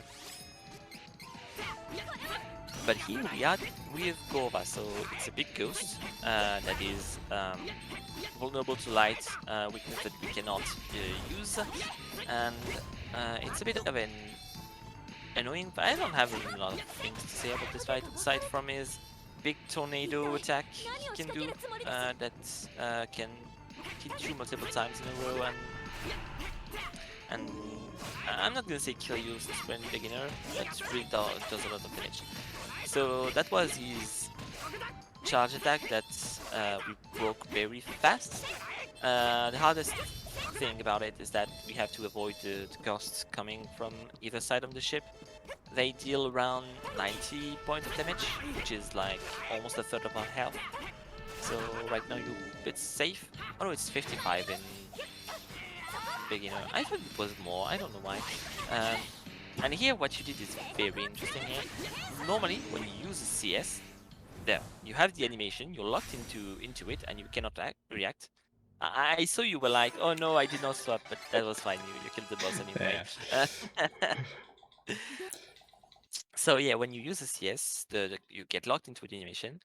But there's a thing we can do to avoid that. By abusing the buffer system of the game, basically, action games like that have a buffer system when you're doing an attack, you can preemptively press the attack button of the next attack, and the game will string them together seamlessly. And the way it works is that the game will always keep in memory what your next action is going to be, and due to that, if you would do a move that has a very long animation, like the power attack when you're in the air, we can make the input for the CS and swap to the next character, and the game will keep in memory that we've buffered that input for that character, so it will use that CS while we're not using the character, so we would not be locked into the animation. And with that, we can do this to chain the character CS together while swapping between them. This is going to be even more effective later when we will be able to just lock enemies in place with the CS. Yeah, it's like one of the things that we found a little bit into routing. I don't even remember who came up with this strategy or who found that trick, but it's definitely something that changed the run as a whole, because you know, the CSs do huge amounts of damage, and some of them even have the property that they lock an enemy into place and deny him doing actions. So what we will do most of the time is we will use a CS that basically locks down a boss, and then we just use other characters to wail on him in the meantime to maximize our DPS and makes the fight go down faster. As to who discovered CS Swap, I believe it's something multiple people discovered separately, but the specific strats for bosses tends more to be like 1% found that. So here, after we killed the Gova, we'll free the elemental spirits of darkness. And because of that, the ghost ship disappeared, and we were left stranded on this volcanic island where the volcano is about to explode. So we're trying to find a way to escape very fast. I mean, it's really convenient, right? You know, that the volcano is just about to erupt when we come to it. Yeah. And thanks to that, we're gonna encounter the best boy of the game. Best I'd say the second best character. Wow. Yeah, okay. I think I know what you're getting at. But still, yeah, the character coming up is like one of the most iconic characters of this particular game, I want to say. Like, he is a very endearing type. People have come to like him quite a lot, which is also why the community surrounding this game and the original, of course, has their own emotes for him. And there is a very particular thing that we like to do as a community whenever he is on screen, or whenever we will, well, quote unquote, use him in a bit, as you will see in a hot minute here or two. You tried to skip this fight, but it didn't work. That's unfortunate. That's a very particular skip that you usually can do, where you have to like hug the wall just behind the enemies, like you're 2 millimeters away from them, and yet they can't see you. But that's unfortunate. It didn't work here. And with that, we're done with this island, and we will be taken back directly to Volsina, which is something interesting this game did compared to the original. It cut a bit of the backtracking we have to do at some point of multiple points of the game. Usually in the original here, Pescav let you on the beach on the Golden Road Beach. Yeah, the Golden Road Beach. I was looking for the name of the town, whatever. Maya. But here the remake directly teleports you to Volsina. You don't have to do the trip yourself. That's very nice. That's also something they did with the part between Geolitter and Hasebit. Some of the boat's destination has been changed, so you have less areas to backtrack in your backtracking. So that's very. Thank you a lot. Yeah, it's just a little bit convenient that you don't have to go through all of those places once again, because at this point we've seen this particular part of the world like so often because we've just been going around in circles for quite a while. So it's just nice that the game is starting to open up from this point onward, where we can actually go ahead and see some new locales. Because you gotta keep in mind that we still have to find all the 8 mana spirits. I mean, we've found 4, I believe, so far. Yeah, and still 4 out there. So I'm just gonna go and get through them. Also, one thing of note. I mean, you probably picked up on that already, but now that we actually did do our class change, we're not actually gonna fight any random battles anymore, like basically ever, unless we are forced to do so, because as I explained a little bit earlier, we do this grinding to get to level 18 so we can class change at the Windstone before we go to the Ghost Ship. The next class change will be at level 38. However, just by fighting bosses, we will naturally get to level 38 at the point that we would want to. So yeah, no more fighting random encounters for now. Because if you don't do the class change before leaving for the Ghost Ship, then you have to wait until the next boss fight to do it, and that's when things get dicey, because the next boss fight at class 1 is very don't be like me, don't do that. It's a thing. A bad thing. I used to be very against grinding in this run, but that's not something I recommend. Okay. Yeah, jumping, hit, aerial attacks, followed by a roll to get over the sledge, as usual. And now we're gonna be using our own boats, very special boat. We're gonna go with the flute that the Hero King gave us. I mean, it's very convenient that he has that flute, right? Yeah, well, the Hero King traveled the world before us. He was part of the group with Duran's father, Loki, that defeated the Dragon Emperor. Alright, so that's why he has every member of the STC community knows what's coming up. Get your ST3 booskaboos ready in chat. And let's get to honking. That is not an emote in this chat, but whatever. Let's see if we honk anyway. And as the moderator of the leaderboard, I'm going to warn everyone that if you want to run this game, you have to honk during these scenes. Otherwise, I am legally obligated to reject your runs. Obviously not, but... Yeah, this kind of obnoxious honking sound, you don't naturally have to hear that. You actually have to press a button to make it happen. And, it's just something that we like to do because it's fun. I mean, it's a turtle with a flag on its back wearing swimming goggles, and I think even flippers. So, what's not to love?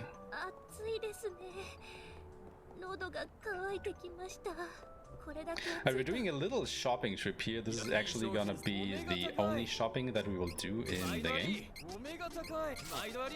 It's not mandatory, there's not really interesting we're not buying items that are mandatory for the production of the game. It's merely safety. We do it's selling items and things like that.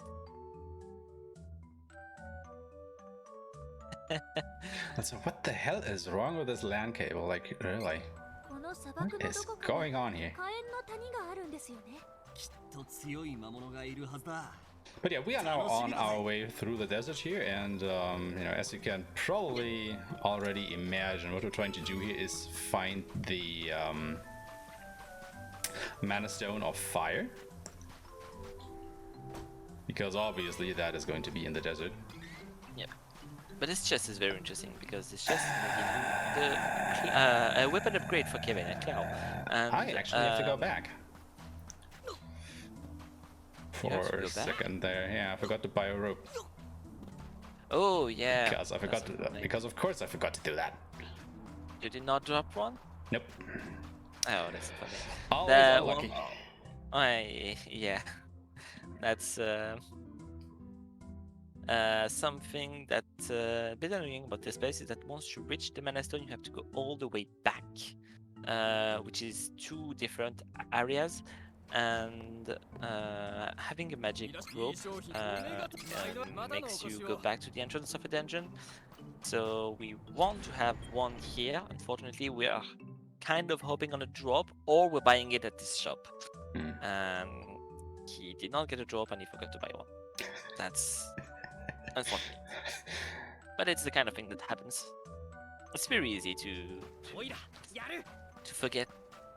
Yeah, it's like you get 2 of these ropes naturally, I want to say, over the course of the run. You can just pick them up while going through some earlier areas.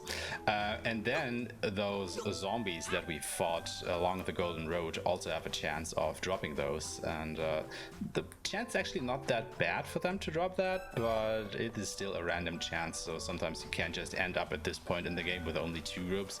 And then you just have to remember when you do your shopping here to actually go ahead and buy one of those ropes. And yeah, you just have to go back and quickly do that.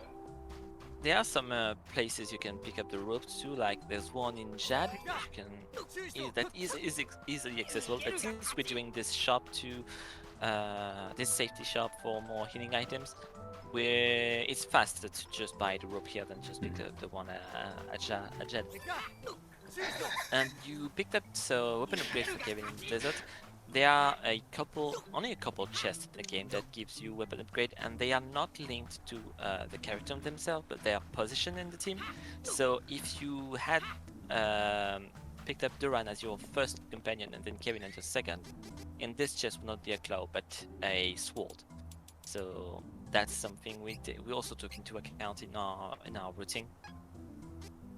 So here you're gonna set Duran to support only, so he's not gonna attack the enemy, and you letting him use freely the healing items, and you're also giving him the HP boost to give him as much HP as we can. Something very the reason you set up Duran as support only as to attack is that this way the AI will focus on dodging enemies' attack instead of attacking, which will make Duran survive longer.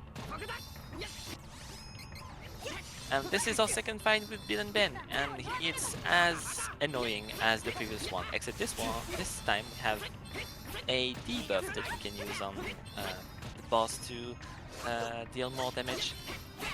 Also, in this refight, we can usually reach the divide without having to stagger them, because unfortunately, if we stagger them, it's usually a time loss, since we have to wait with them to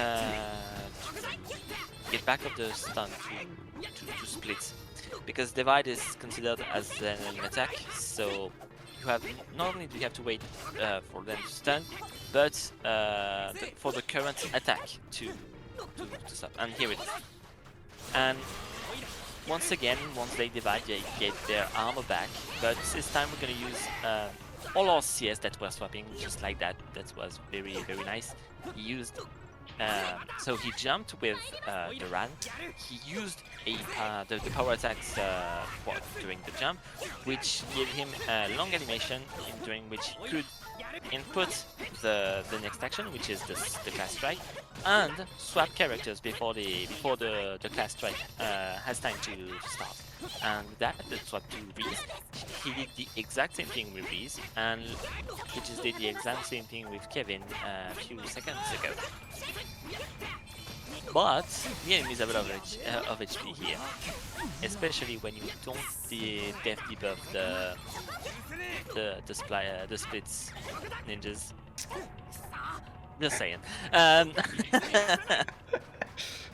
That's something I tend to forget too. That's why I'm.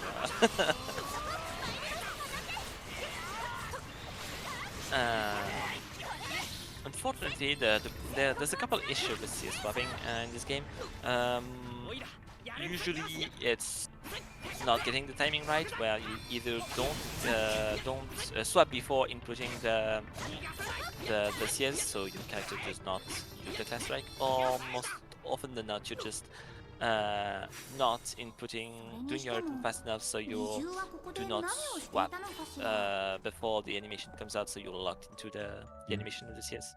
Another thing that can also happen is if all the other characters are actually doing their CS at the moment. So, for example, Reese and Duran are still in the animation of their CSs, and you do the same thing with Kevin. You cannot actually regain control of a character that is currently in his or her CS. So you cannot actually switch, and that is why you're then locked into doing the CS yourself. So you also have to be mindful that there is actually a character that is free that you can actually go ahead and switch to, so you are not being locked into the CS at that point. That's the easiest way to mess yourself up. Yeah, for sure. Like, you're just so in a rhythm at that point that you want to get all these CSs out, and then you totally forgot that, all your companions are still locked into the animation there, and yeah. It's the speedrunning curse. You're going so fast that you can only live in darkness. Right. Yeah, you're basically penalized for going too fast at that point, in a way. Alright, so now that we're done with Ben within the Fear Gorge, and we're gonna encounter Belladonna, which is one of the lieutenants of the recent Hawkeye story, so the Archdemon groups. And there's the girl on the ground here, which is Jessica. She's Hawkeye's girlfriend. And what Belladonna did is that she's kind of taken over the thief guild of Naval, and she brainwashed everyone into making the guild into a kingdom, and that's when they decided to take over Laurent. And the thing is, she used before brainwashing everyone, she used a weird curse necklace on Jessica, so she could not brainwash her, and that's why she was taken hostage instead.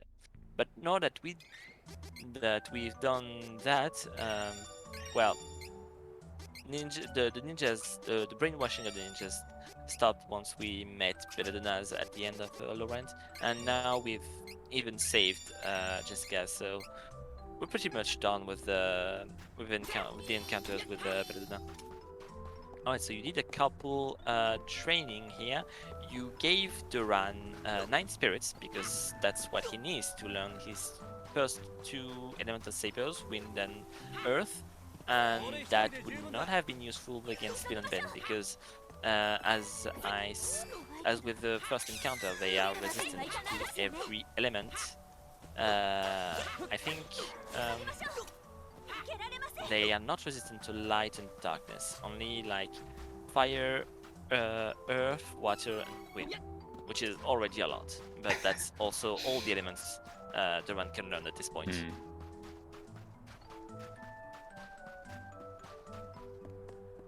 And the desert is not a dungeon, so we cannot magic rope out of it, unless we're cheating. I mean, using glitches.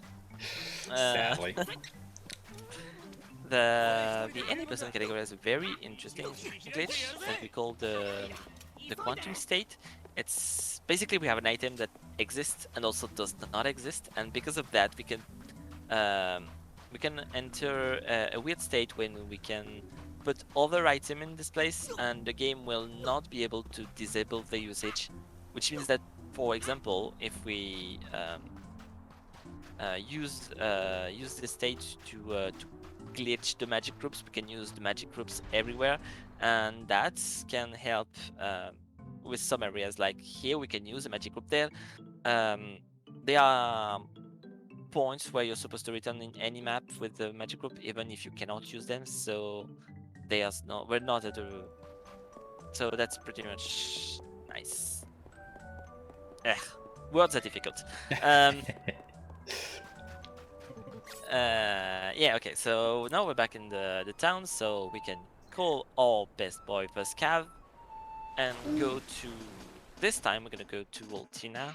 Well, not Altina, but the Bannerstone of Ice, but the Allruns. Yeah, the Elrond, thing yes. is, Elrond's down. you actually have a choice between going to the desert first or going to the snowy location where we're going to now. You know, the game lets you decide where you want to go first.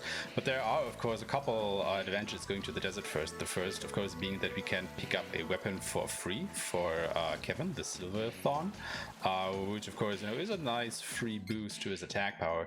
And the second point is, as Lemwood just explained, we cannot make use of Bill and Ben's elemental weakness anyway.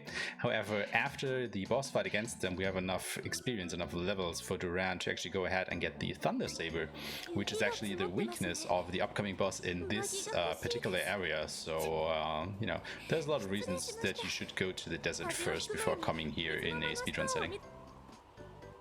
The most interesting thing about the weapon we pick up in the desert is that it's stronger than the one we can buy in the shop. It's actually a weapon you can buy in the next shop with the next elemental spirit. So it's even better. And that is actually also the reason why it does matter in which order you select Kevin and Duran in the beginning of the game. You know, they are not interchangeable. You do want to select Kevin as your second companion and Duran as your third one. Yeah. Also, it really helps out with the first boss since you don't have that too, of course. Companion. Of course.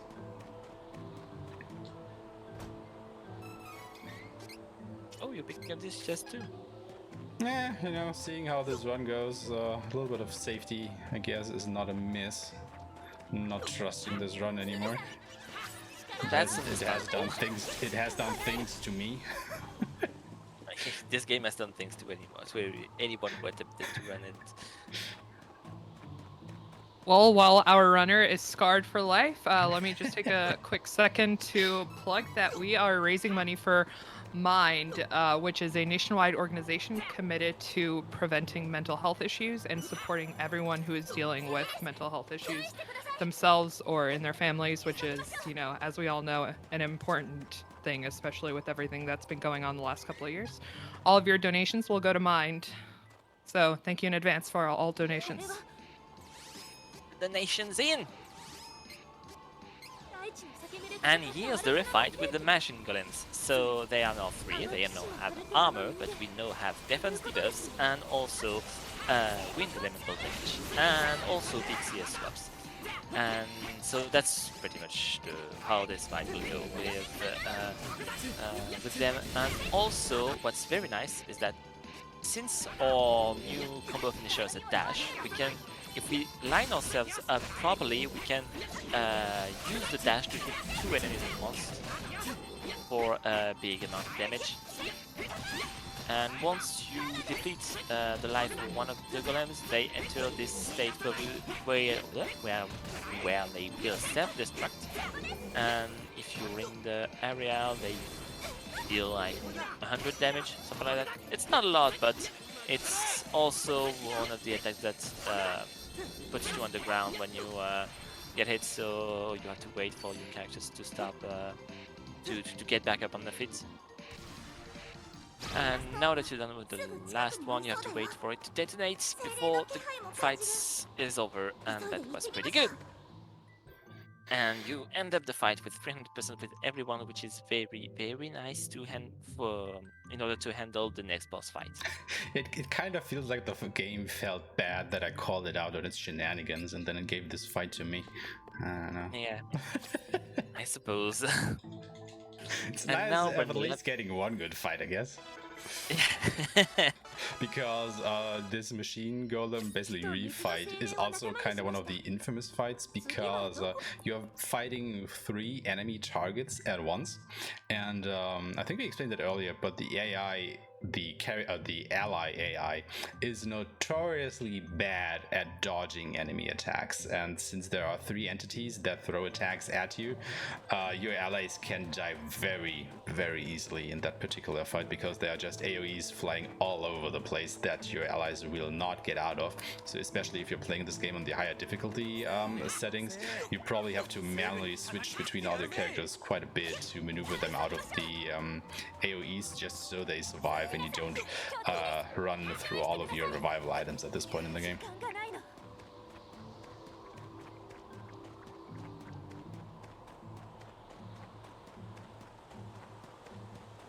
And now we're done with the part where we could choose the order we wanted to do things. So we had only two choices here. Now we're locked into the path again. And our next objective will be the elemental spirit of the moon, which is located in the Beastman region.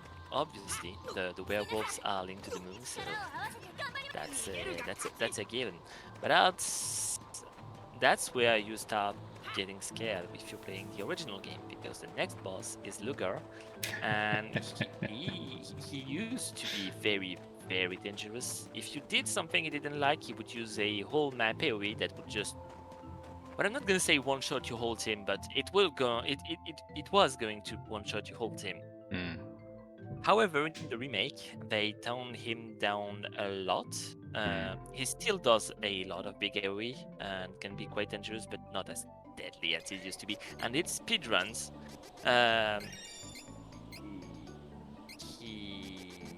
He's a sad boss. He doesn't do much. He doesn't get to do much. Hopefully. Don't jinx it. Sorry.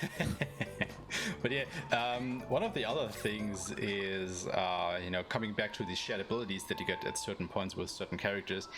The nice thing is, once we beat Ludger, we get another shared ability because Kevin is in our group, which makes it so that we deal increased damage to boss enemies, which, as you can imagine, is a pretty valuable skill to have. Another very important ability is the one you gave to Duran right now. By giving him 9 strength, he unlocked Attack Saber, which increased the mana cost of the MP cost of his Elemental Saber. However, it also it makes the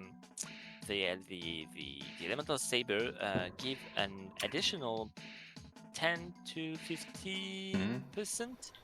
Additional damage, no matter what, if you're hitting an elemental weakness or not. So it's a flat damage boost. It's just an additional attack buff you put on Kevin. So more damage, yay! Always want more damage. Yep.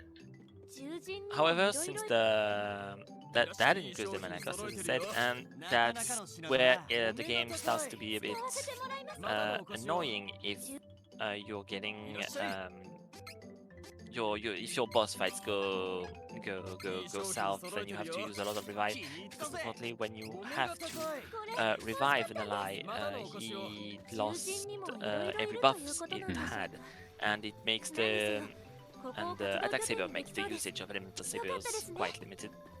Yeah. I think you can use maybe 3 right now at most. Yeah, Duran doesn't get a lot of MP, so you want to make your saber buffs count as much as possible, because there just aren't a lot of opportunities to regain a MP, especially because we don't pick up any MP recharging abilities or items, and we can't buy any because we are limited on money. So once Duran is out of MP, well, he is out of MP for good until we find the next rest point or he gains a level up, which of course he can't during a fight. This area is really nice. Since it's a werewolf area, there's a quirk here that it's always nighttime, and by nighttime I mean when you enter the area, the game time gets set to the first second of night and stays there, which is very nice in order to line up the day-night cycle for the rest of the game. It also happens on the ghost ship. Yeah, and that's very cool, having Kevin in his Beastman 4. Alright, so here is Lugar. Make sure everything is set up properly. Yeah. Set the run up back to attack, and don't let him use the healing item. And let's go. So we're always opening with Elemental Saber and the defense down. Then Kevin is using his CS to lock the boss in place, so you can use the 2 other swaps on the boss. And there's something a bit special on this boss is that he has additional stun animations when he gets when he gets hit a lot, which if you line up your CS properly, you can give him stun lock without having to use the Kevin CS too. And here's the full stagger, so basically with Reese before CS trapping. Wait for Kevin to be available again. And he's already almost dead. He's gonna enter his very angry state. There it is, which makes him less susceptible to being stunned. But he also has 2 HP remaining, so that was very good.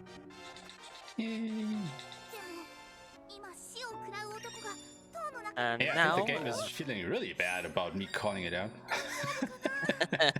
oh, but don't worry. It has a lot more opportunity to mess with your run. I mean, that is also like the thing is that some of these boss fights can look pretty easy. I mean, loot cube was basically done in a couple of seconds here. But if you do miss these setups, like things can go wrong like really quickly. Like if I would have had Ludger go around in his souped up state there, where he goes all Super Saiyan on you, he can pretty easily wreck your whole team, and things can just spiral out of control very quickly. Speaking of wrecking your whole team and spiraling out of control quickly, how about the next boss? Ah, God. Gildavine is a fight that is, it's a thing. No, Graplavine, sorry. Gildavine was it called in the original. It's Graplavine in the remake for whatever reason. Also another boss that doesn't have an elemental weakness, sadly. So even though we will use the... It does. It does. Switch to wind. Really? Yeah, so it was not in the original. In the original game, enemies were vulnerable to only to their opposite elements. So fire enemies are vulnerable to water. Water enemies are vulnerable to fire, and same thing for wind and earth, moon and wood, and light and dark. But in the remake, since they made some changes to the way you learn abilities, especially for Angela, and you have to split your points to get only some elements. They also added additional elemental weakness on some bosses, like Gildavine, who gets also an elemental weakness to wind. So does Mistball. Have I never noticed that? For example, Landlumber hands are also weak to fire and things like that. It's very nice to have in the speedrun. I mean, you don't have a lot of options here of using different, elemental saviors or whatnot, but I never noticed that he was actually weak to wind for whatever reason. I mean, you're using the wind saber anyway, but huh. Numbers are yellow, so you're hitting an elemental weakness. Really? Like in all the times that I've run this, I've never paid attention to that in that boss fight for some reason. Like really, it struck me like really by surprise at the moment. Like what? It does? Like either I'm still not awake yet because it is now just 7 a.m. in my time, or I really never noticed that. I wonder what it's gonna be. So here we have a mandatory fight with regular monsters. So what you're doing here is you're letting Reese use her CS freely, because she's gonna use it as soon as the fight starts, and it will make the fight go faster. Very, very good. Also, you're training them. So you're unlocking Ice and Flame Saber on the run. You're equipping to Reese down time to increase the duration of the debuffs, and you're replacing Conflagration from Kevin with Bistro. So you talked about that earlier. Bistro is an ability that increases the damage dealt to bosses. So here, as you can see, Reese is going to just not use her CS for the first time in a while. I've seen that. Thank you, Reese. That was very helpful. As expected, the Luca fight was too nice, I guess. I suppose. The game had to make up for it somehow, I suppose. But yeah, this is one of the areas where we're gonna have a little environmental puzzle. You are supposed to follow these red glowing flowers here that only glow red during night. And since we just came back from an area where it is always night, you know, the in-game clock is still at nighttime. So you basically just have no issues whatsoever getting through here because, you know, you're always here at night. The little way is always lit for you. So, you know, it just works out nicely that way. But even if it was not nighttime, it would not prevent us from accessing the elf village because we know the path and it does not change and it does not prevent you from taking it during daytime. And also, of course, we're in forests, so we're gonna have the Lost Wood puzzle because it's an RPG. Oh, well, you know, you've got to follow some tropes, I suppose. But in this case, some tropes meaning basically all the tropes. But yeah, you just go left once and right twice, and you come to Dior, the village of the elves, where Charlotte is actually original from. And the nice thing about this, these elves are a little bit, well, I want to say racist, because none of these guys will actually talk to you until you talk to their leader, the Elfin Elder, which you just did. And only then can you go around town and, you know, use the shops, use the inn, and get some information out of the people there.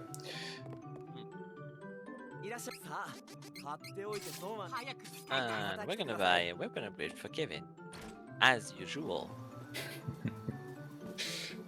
Also, speaking of upgrades, just really quickly wanted to plug out a new partnership we have with Delfino Customs, which is a controller business located in England. They specialize in customization, modification, and repairs. And if you quote the code BSG5 on any orders up until the 25th of June, you get £5 off your order. So go on and inquire about your custom controller needs on their Twitter page at Delfino Customs. That sounds nice. Maybe do a custom controller that makes CS swapping easier? Maybe? If only. Runner trying to find cheats in the game. Mod check. Yep. I have the mod right here. Can ban him? No. Not very good.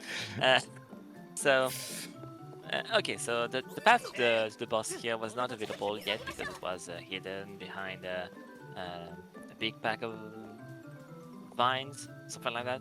And using the moon element spirit, we freed that, but we had to know it was here first. So that's why we spoke to the Elfin Elder. And we're using the statue here to heal up, not really the HP, but especially for Duran's MP that were not as full. And we cannot, we really want him to have as much MP as we have. And here's Grapple Vine. So I'm gonna call him Kill the Vine because that's what I'm used to. And that's a big flower that can use sleep flower to make our allies also sleep. And he has also a very powerful move that is Poison Bubble. There it is. That is gonna absolutely wreck your allies like that. And inflict them poison, so they're gonna lose their HP gradually. So this is the first part of the boss.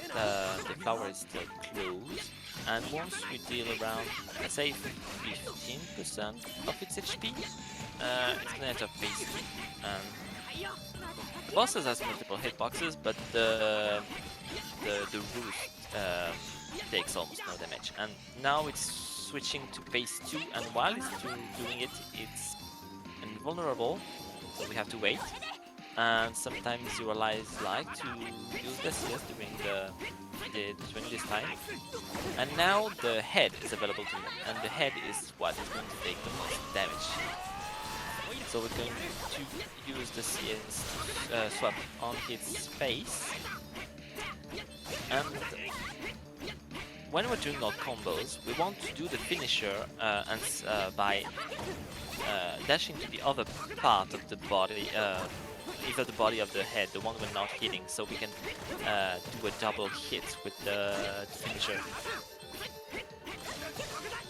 Alright, so now Kevin is under his 50% health, so he's triggering the passive ability of the class 2, which is pretty much a small conflagration. It's 10% bonus if you render 50% health. That was a pretty good fight aside from the phase 1. Yeah, the problem really was that immediately at the start of the fight, both my allies were put to sleep. So, you know, you kind of have to work around that. Because what you want to do is you want to try and use Duran's CS or even Reese's CS as fast as possible, just so you can get rid of the ads that he spawns, because those can, you know, slow you down, and they actually deal quite a bit of damage as well. So it's good to get rid of those. Yeah, they cast spider webs that really slow your movements a lot. You almost cannot move, and that's why personally I like to just open the fight by a CS2 on the boss, so that I skip the first phase as fast as possible and do not get hit by this annoying things. Yeah, the problem was for me specifically right now that Kevin didn't have enough CS to use his second CS, so I had to get a few hits in on the boss to drop some particles so I could actually use the CS. I probably should have just gone for Duran's CS and Reese's CS first and then start hitting it with Kevin, but it was a good fight anyway. Yeah. But yeah, Poison Bubble is actually one of the most deadly enemy abilities, I want to say. Like, a couple bosses have that, and whenever you see it, you just, you know, just try to avoid it. It deals ludicrous amounts of damage, and it can poison you on top of it, so that's a lot of HP that just go down the drain there. It can really easily kill you. Yeah. With that, we have all the elemental spirits, so we can now go to the maybe go to the mana sanctuary. No. Eventually, maybe. Under circumstances. Alright, so here's the deal. We're trying to on this island we're gonna try to open the portal, but it's not gonna work because some of the spirits as power has been drained by their respective bosses, and they are too weak they're not too weak to open the portal. But what the enemy did is the different enemy groups did is that they freed the energy of the mana stones and released the energy of the mana stones, which happened to once they were all released, they opened the portal to the mana sanctuary. However, it opened very high in the sky, and unlike every enemy group, we do not have a mean to fly. So we're basically on the island looking at all the enemies taking their way on the sanctuary while we being bombarded by the whatever they're attacking us with. Fortunately, we have a solution. We can go. So if you do not revisit the character, will be like, oh, maybe we can ask Reese for a solution, and the solution is to find the wing protector, which means we're gonna get rid of best boy for best girl. Which is also, you know, a nice way to seek into basically the next part of the game, because now we have actually fulfilled our initial goal, which was to gather all the 8 mana spirits and go to the mana sanctuary. I mean, of course, we haven't gone to the sanctuary itself yet, but we will in just a moment here. But this basically is starting to wrap up the first half of the game. And once we have been to the mana sanctuary, which is where the paths of the 3 main story arcs will diverge before they come back together for another part. But yeah, we are about to finish the first half of the game. However, the second half of the game is a lot shorter than the first half, as we are basically mostly just you know, retracing our steps through a lot of old areas with a couple new sprinkled in here and there. But yeah, we are on a fast track to the end here, I guess. Yeah, it's also the fact that we're flying from one dimension to another and don't have to do all this path between towns, take boats and things like that. That makes things faster.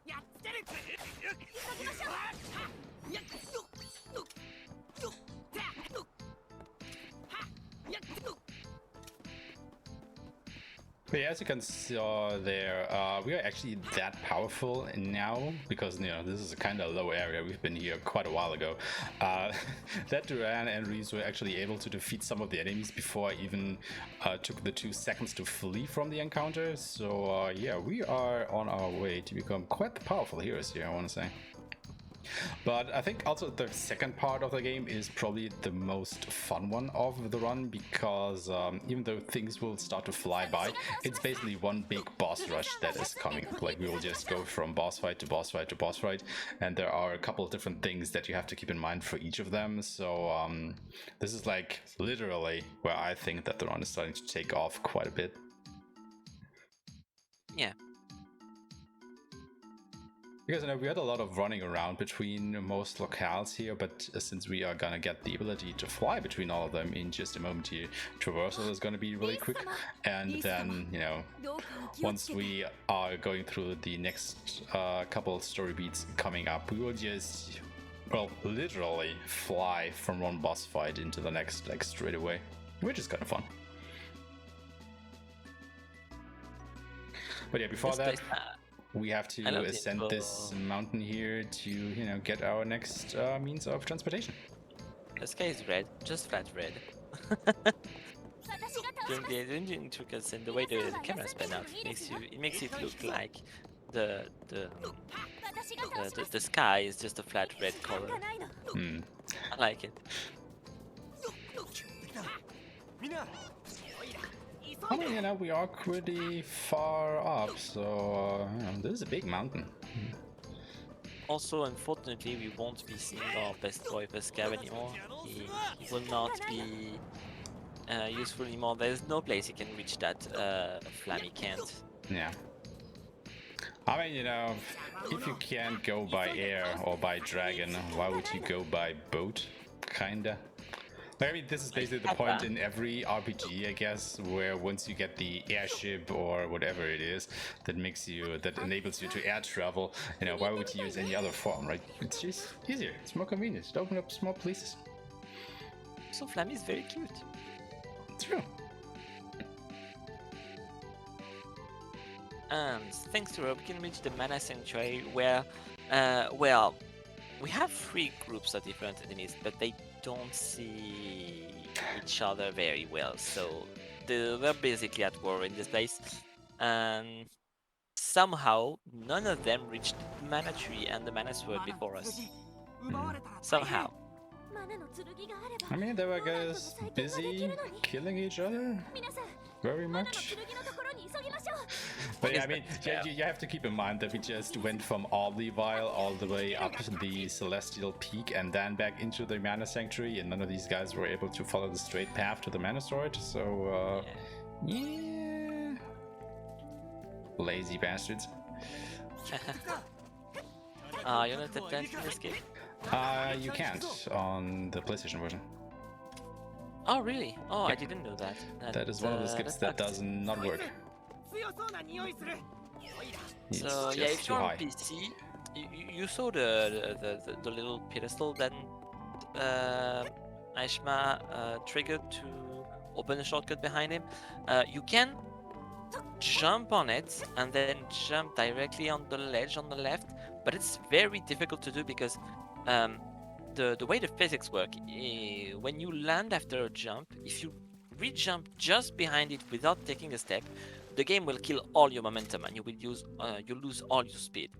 So what you have to do is jump on the pedestal, do 1 or 2 steps in order to keep your speed, and then re-jump and do the attack and roll in midair in order to gain height and reach the ledge. And it's that very part of you have to land. The thing is very small. You don't have a lot of space to move on it, and so you have to the part where you have to land and walk before re-jumping is very difficult to do. There's no exact setup to do it properly. Yeah, but sadly, this is like the thing that we talked about earlier, where the version difference comes into play, because that trick is, I want to say, readily available on the PC version. It is still very hard to get, but it is basically impossible on the other versions of the game, like the PlayStation 4 and Nintendo Switch version. Like, it may be, if you do it frame perfect, you may be able to do it on the PlayStation version, but I don't think it would ever happen on the Switch version of the game. Which is actually sad because it skips, it's one of the, well, bigger skips in the run, I want to say, because you save yourself having to go around here. But there is another skip that we will have to do once we come back here at the end of the game. Spoilers, I guess. Which is an even bigger skip, but that is more or less, well, exclusive to the, well, it's not exclusive to the PC version, but you would have to do like I think it's 5 back-to-back frame perfect inputs and to get the skip, and yeah, try getting those. Yeah, that sounds annoying. I mean, I have done it from time to time, but it is just so inconsistent that you may as well just forget about it. I mean, luckily I found another setup to do it, which takes a little bit more time, but still saves you time in the long run as long as you get it. So it's good, I guess, but the PC version definitely has it way easier at that point. At this point of the game, so once you reach the island, basically, two group of bad guys will lose and die and completely disappear from the story, and the one from the story will just kidnap the fairy because they want you to hand them the mana sword. Oh yeah, by the way, we have the mana sword right now, the most powerful item in the world. By the way. But yeah, this is also the point where the stories diverge, like depending, you know, which main character you picked. If you're going down the Dragon Emperor route, the Dark Lich route, or the Archdemon route, you would actually go to a different dungeon here. Now, because we are on the Archdemon route, we go to Naval Fortress. If you were to go down the Dragon Lord route with Duran or Angela, you would go to Althena. And if you had picked Kevin or Charlotte as a main character, you would go to... where do you go again with those two? With those two you go to I forgot the name, the English name, the Beastman Kingdom? Oh yeah, Ferolia. Right. Ferolia. Oh, I wasn't sure it was the same name in French or in English. Yeah, okay. English. Right. Yeah, and you know, you can see here how short this quote-unquote dungeon is, and the other two are definitely way longer and more complex to get through. So you know, it's just nice that this is a very short dungeon to get through. It only takes like a minute or two, whereas the others, you know, are way more complicated, more labyrinthine to get through. So you can lose, well, not lose, but it just takes you more time to get through. But yeah, we are now in the second half of the game, where all the Benevodons, the god beasts as they were known in the original of the game, have been released upon the world, and it falls to us to basically, you know, punch them back into their corresponding mana stones. So let's have a quick jog around the world and do just that. And this is the most stressful part of the run, because many bosses here are very random and have a lot of strats to make them faster that are not easy to pull off. And so even if you run a good run, it's, if you do not land this part properly, it's not gonna end well. So good luck. Thank you. But first we're entering the first of them. So a little bit of menuing first. We're giving the run MP boost 2 that we shot ability that we got from Flammy. So he now has a lot more MP, and we're more safe on this side, especially since we're gonna die a lot probably. Don't jinx it. No, that is to be expected. Some of these bosses are just but yeah, and something very important to do also in this dungeon is that every Benevolence dungeon, except the wind one, because that's just Gust Hole that we already did, has a chest that contains a question mark seed. Question mark seeds contains, when you plant them, they give you a class change item, because to reach class 3, to do the second class change, you need a specific item for the class you want to take, and they are inside question marks. So that's why we're picking the seeds up. And you're gonna heal because you do not want to be almost dead facing Xanbi, because Xanbi is Jugberg. Yep. Every RPG needs this Jugberg, and this one is Xanbi. Well, it's not really a bird, but it does have a bird beak. It's kind of a flaming bird, I want to say. Yeah, but it's just a head. I mean, Jughead? Jugbird head? I mean, what's worse, the whole bird or just its head? Well, the head itself is already annoying, so I don't want to see the rest of the body. So anyway, these bosses has multiple parts. There's the head and the shrines. And when you get the geek method, very good. And basically, the shrines empowers the boss and do additional attacks. And the boss has 3 phases. Different phases. There's the normal one, to start the fight, where you just run around and do some spells. There's the charge attack that you're seeing here, when you have to break the shrines. If the shrines are already broken, it respawns them as full life. Well, they come back full life, whatever happens. And oh, you're gonna kill him right now. Oh no, because you missed the Reese swap. I didn't miss the swap, but I forgot to recast Ice Saber on Kevin.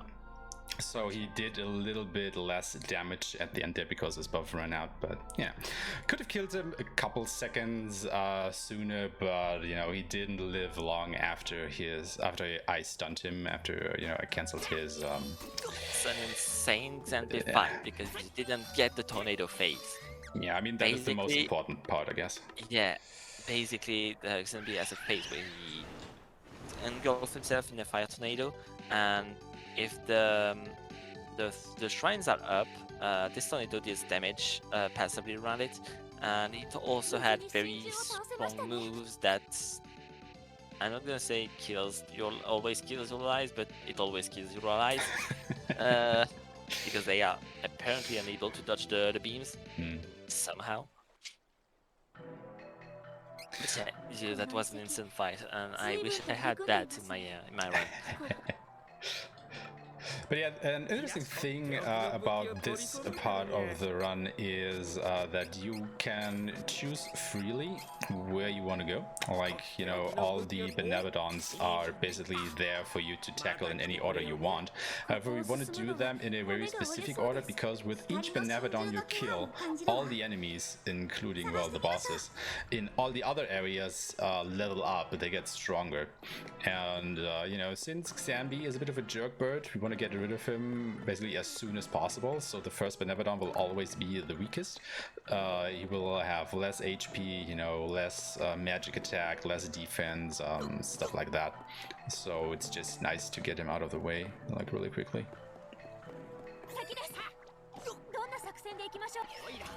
Second best fight is the light one. Ah, God. Light laser, and he's I'd say he's a bit more annoying than Xanbi, but he's not as dangerous. Yeah. Because it's a big eye, and it likes to teleport around a lot. And I think that's pretty much it. That's pretty much all why it's annoying. Yeah. Because sometimes it just teleports away, like you don't have time to reach him before he teleports again. I think Light Gazer is one of the fights that is actually more difficult in the remake than it was in the original, because, you know, in the original you were always locked into one screen, right? If you went to the edge of a screen, you would go to a new area. So all of the boss fights would take place in one screen of space. However, in the remake, of course, we have all these open areas, so you can actually have, you know, bigger boss fight arenas. And since Light Gazer can just teleport all around them, it of course makes it harder for you to track him down, because it's also excuse me, also in 3D, so you actually have to look around and see where he is. And since he can teleport pretty quickly around the whole place, this just becomes a game of kind of cat and mouse, where you just chase him all around the arena. And depending on how often he, you know, decides to change his place in the arena, that fight can just lose you oodles of time, which is always, well, not very nice to see, I want to say. Yeah, so yeah, a really annoying fight. Usually you can lock on the camera on some targets, but when Light Gazer teleports, he disables the locks you put on him, so you have to find him again to relock him, and you cannot lock on him if it's not on your screen. So opening again the fight immediately with Saber and defense down on Light Gazer and CS swapping. And they just teleport out of it. Yeah, that's why the CS2 Duran is never a great choice against this boss. But unfortunately, that's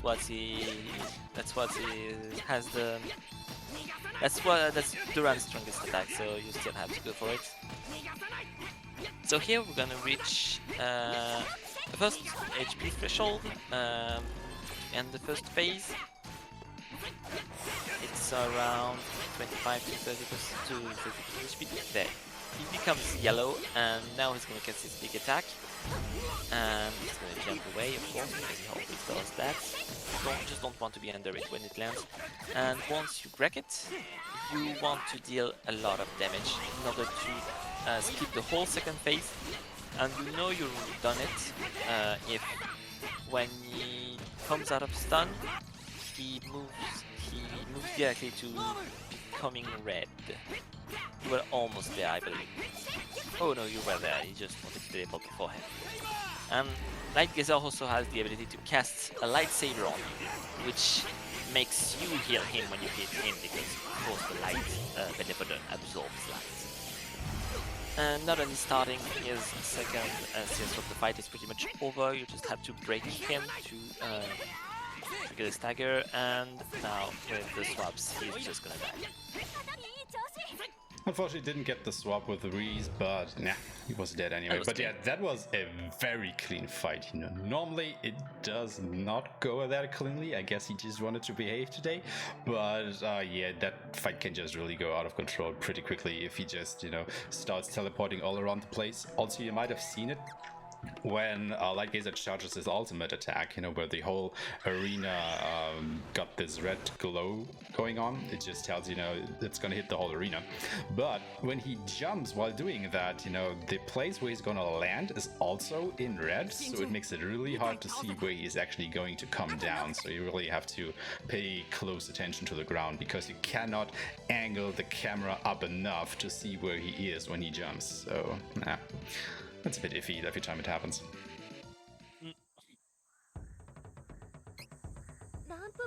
But yeah, with that, we already have two Benevodons defeated onto the third one here in Wanderer Forest, which is going to be Mistpalm. And Mistpalm is yet another infamous boss in this run, because holy hell, that guy is a thing.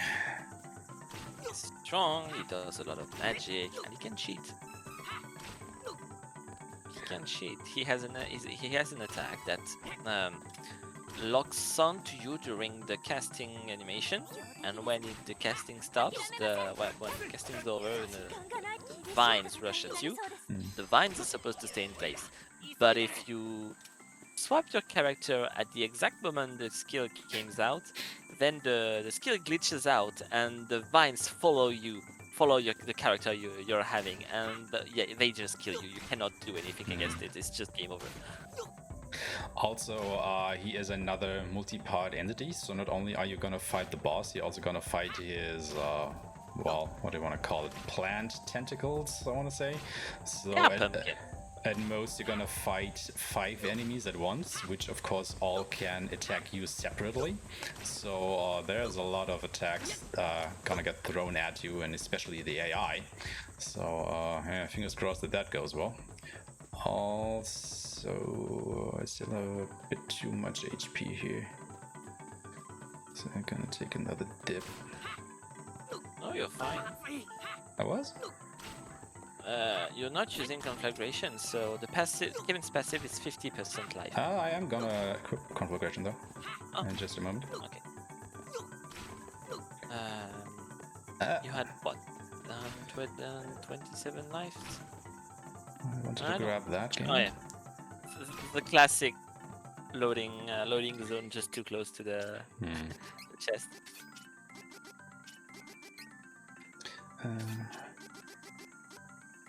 What is it? Yeah, gonna bang that out for a second. It's just gonna quick check that strategy here. That should be. Oh no, you are gonna need that. Okay, just making really sure that we have everything here set up properly. Okay. The run set up back to support again because we want him to pull it, to draw attacks and focus on dodging them. So that's a thing. Also, you have 1 HP, so don't get hit. Trying to.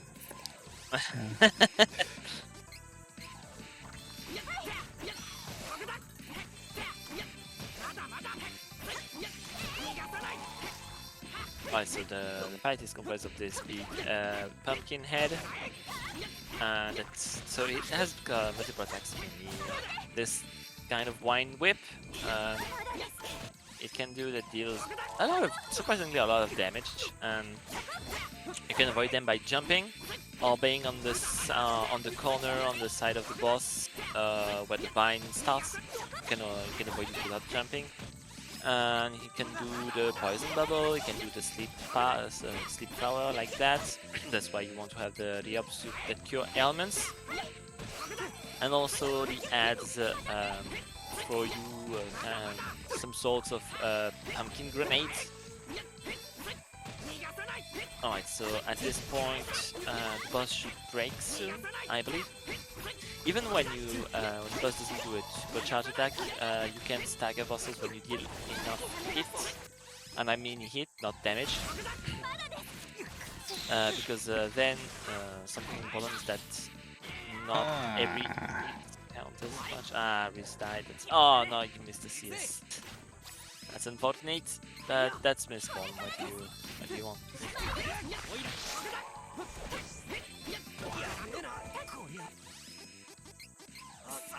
This one was also one of the bosses that reacts way more than they should with CS.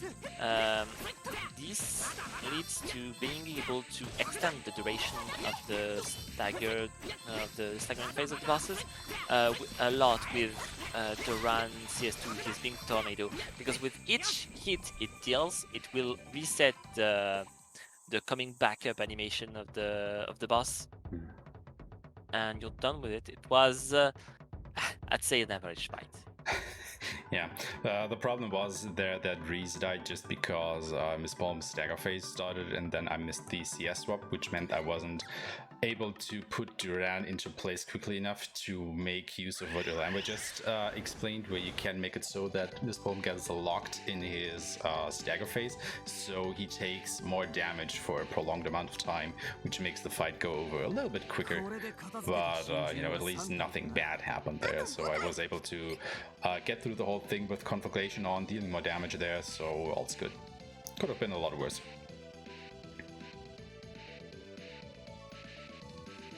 But yeah, as you saw, it is just really easy for any of our party members to die from this point on, because if you remember, the last time we bought armor for any of our characters was before the fight against Ludger, which is already, a little bit in the past here, and we will not buy any more pieces of armor for the rest of the game. So you can just imagine that our defense is just dropping way more and more, and basically to the point where we are more or less getting one shot in the game, at least on higher difficulties, not so much on beginner, but on the higher difficulties he would be in one shot territory by now.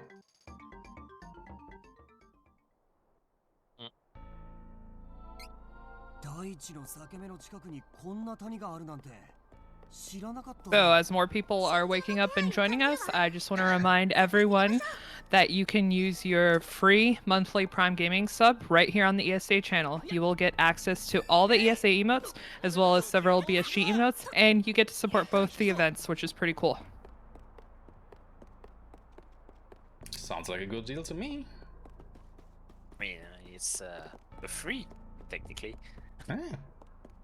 You can have your cake and eat it too. What do you say to that?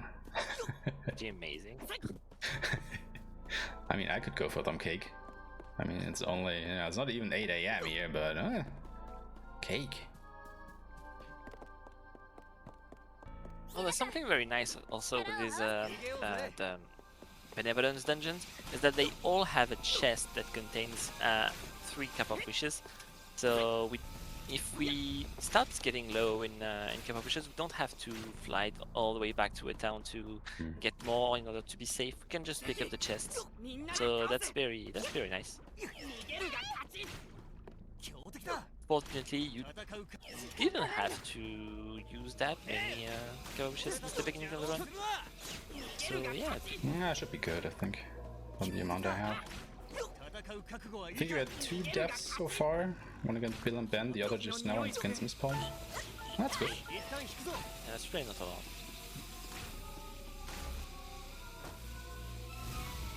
And guys, I'm just getting word back from the BSG staff. We do not, in fact, have the budget for cake. I'm very sorry. Oh no, I'm disappointed now. I'm leaving. Bye.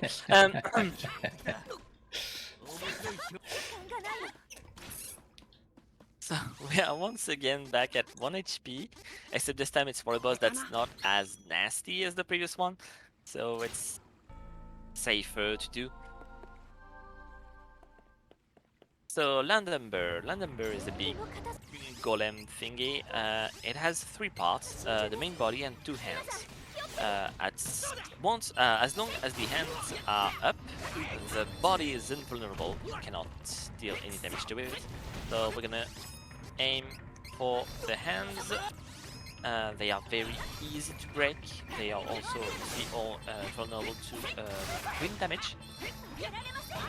And we want to be careful because big AoEs are going to be cast, and we want them to target the run, obviously, so we can be free to attack the boss, which is what happens. So that's very good. And now that the boss is vulnerable, this is going to cast the defense down. Right? You should.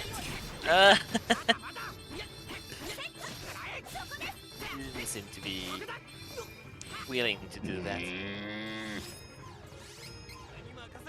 Alright, so that's the worst skill the boss can do. It's Stun Cloud. It deals damage in the big area. You have 1 HP like that, but that's not only what it can do. It can also petrify the target, which is well, it's bad because you have to use an herb to remove the ailments, and that will cause a stagger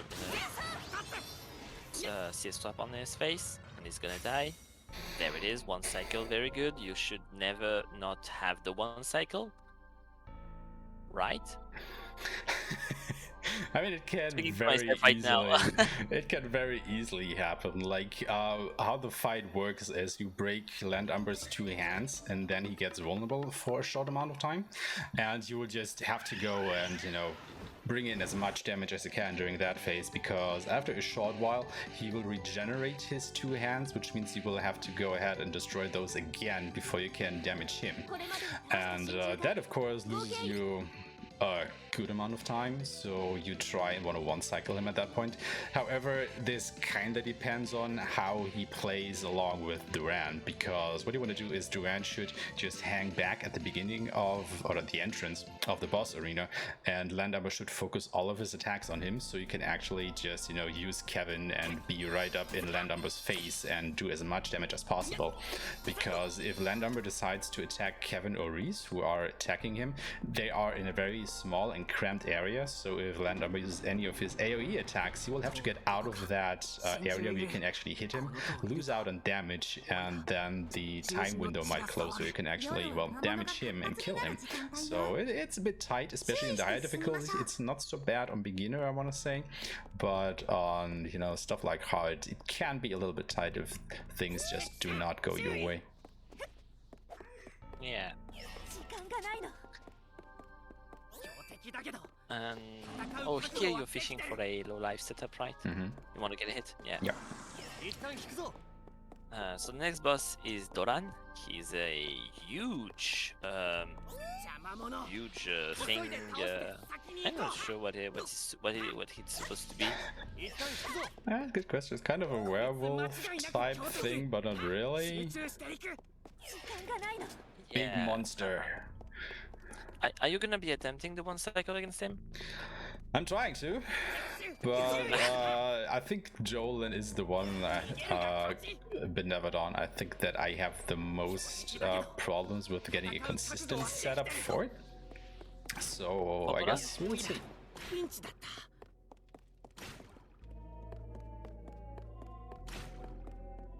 But yeah, what I'm trying to do here while I'm ascending this tower is I want Kevin, yeah, okay, that's enough, thank you, to get hit a couple of times to once again activate conflagration, and well, we got it.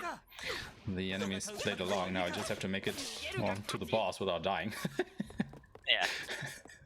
So first part done, now comes the tricky part. Also, there's a big point of RNG before the boss because there's the last question mark seed chest that you want to pick up. Unfortunately, there is an encounter, a fight just in front of it, and you want the enemies to be far enough from the door you're taking and the chest itself in order to be able to pick it before the fight starts. Otherwise, you're gonna have to kill the enemies, which can be quite annoying. Nice. And that is what you very want to say. brilliant. No. You can even leave the room without having to fight, to run away from the fight. So yeah, very, very nice. That was pretty much perfect. Look, that is exactly what you want to happen there. Alright, Dolan, let's see. Will Puppy play nice? Probably not. So the plan here is to attack the boss. I mean, that's a good strategy, right? Just hit him. Yeah. Yeah, so the boss has big telegraphed attack that's hit for a huge portion of the arena. It does not target characters directly for most of its physical attack. Only the spells like Charge Grafton that you're getting very early, so you will not being able to deal that much damage to the boss. So we want to bring the boss to as close as 50% as we can, but not under, otherwise we're gonna skip this attack and it's gonna make the one cycle more difficult to do. And now that it's done, we're gonna attack the boss and CS swap in his face, except I did the CS swap, but that is just something that can happen from time to time where, you know, it's not that you activate the CS and it immediately hits the enemy. Kevin's hitbox actually has to connect with the boss to make that happen. So as you saw, I did lose my 200% of the CS gauge to use the CS, but it didn't hit the boss, so he was not stun locked, and that basically threw off the strategy at that point. usually the character aims for the boss when you do that, whatever, no matter what, but sometimes not. So the game is just. What were you doing back there? And, okay. Yeah, that is just the point, you know, where things start to spiral out of control a little bit, I want to say. So let's see if we can salvage this. Yeah, you have to reset the saber on Kevin. Kevin does not have the attack buff anymore too, so that's a bit unfortunate. Also don't have any CS to make that happen. So the boss does not have the defense debuff because it wore off too. And he's now casting for a third time his big attack, and that's why you really want to not mess up the 1 second, otherwise the fight can drag on because the boss keep doing more and more attack.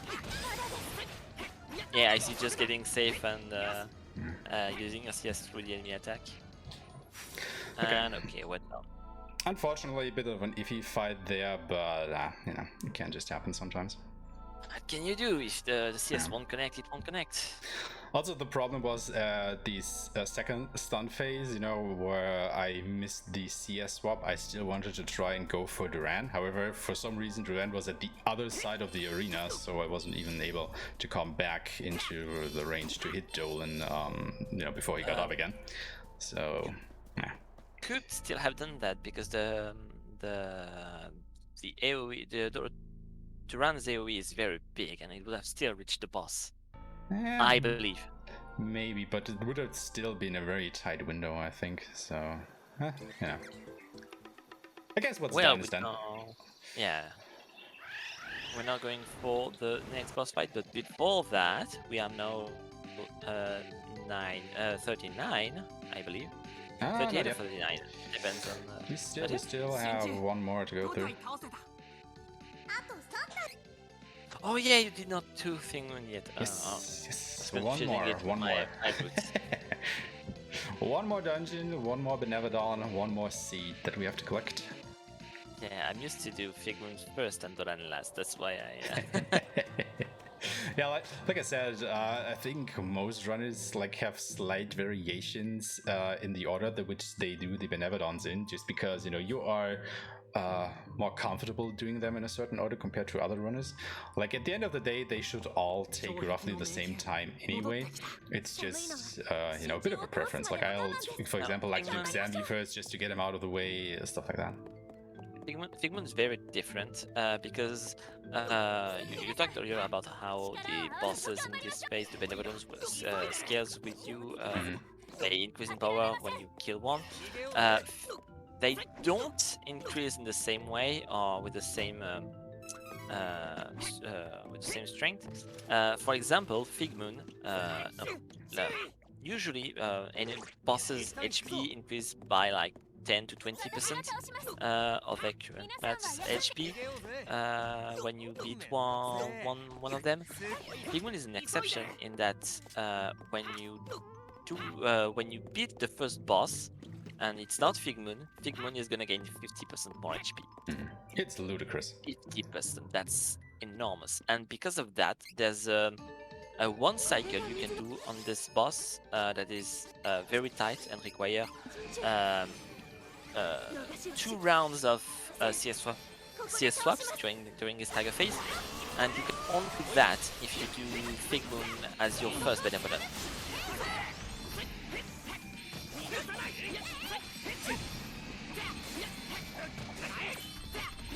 Other than that, so Figmoon, it's a boss that's gonna jump away from the arena and cast a big spell that's gonna make icicles fall from the ceiling, and you have to break them because it's charging a big attack. There can be 2 to 4 icicles depending on how much life Figmoon has left, and once it's done, and you can just attack again. And the use of this big attack is conditioned by his HP. He's gonna use this attack when he reaches when he loses 50% life, then it's around 15, then 50, and then I don't really remember if he's dead. But yeah.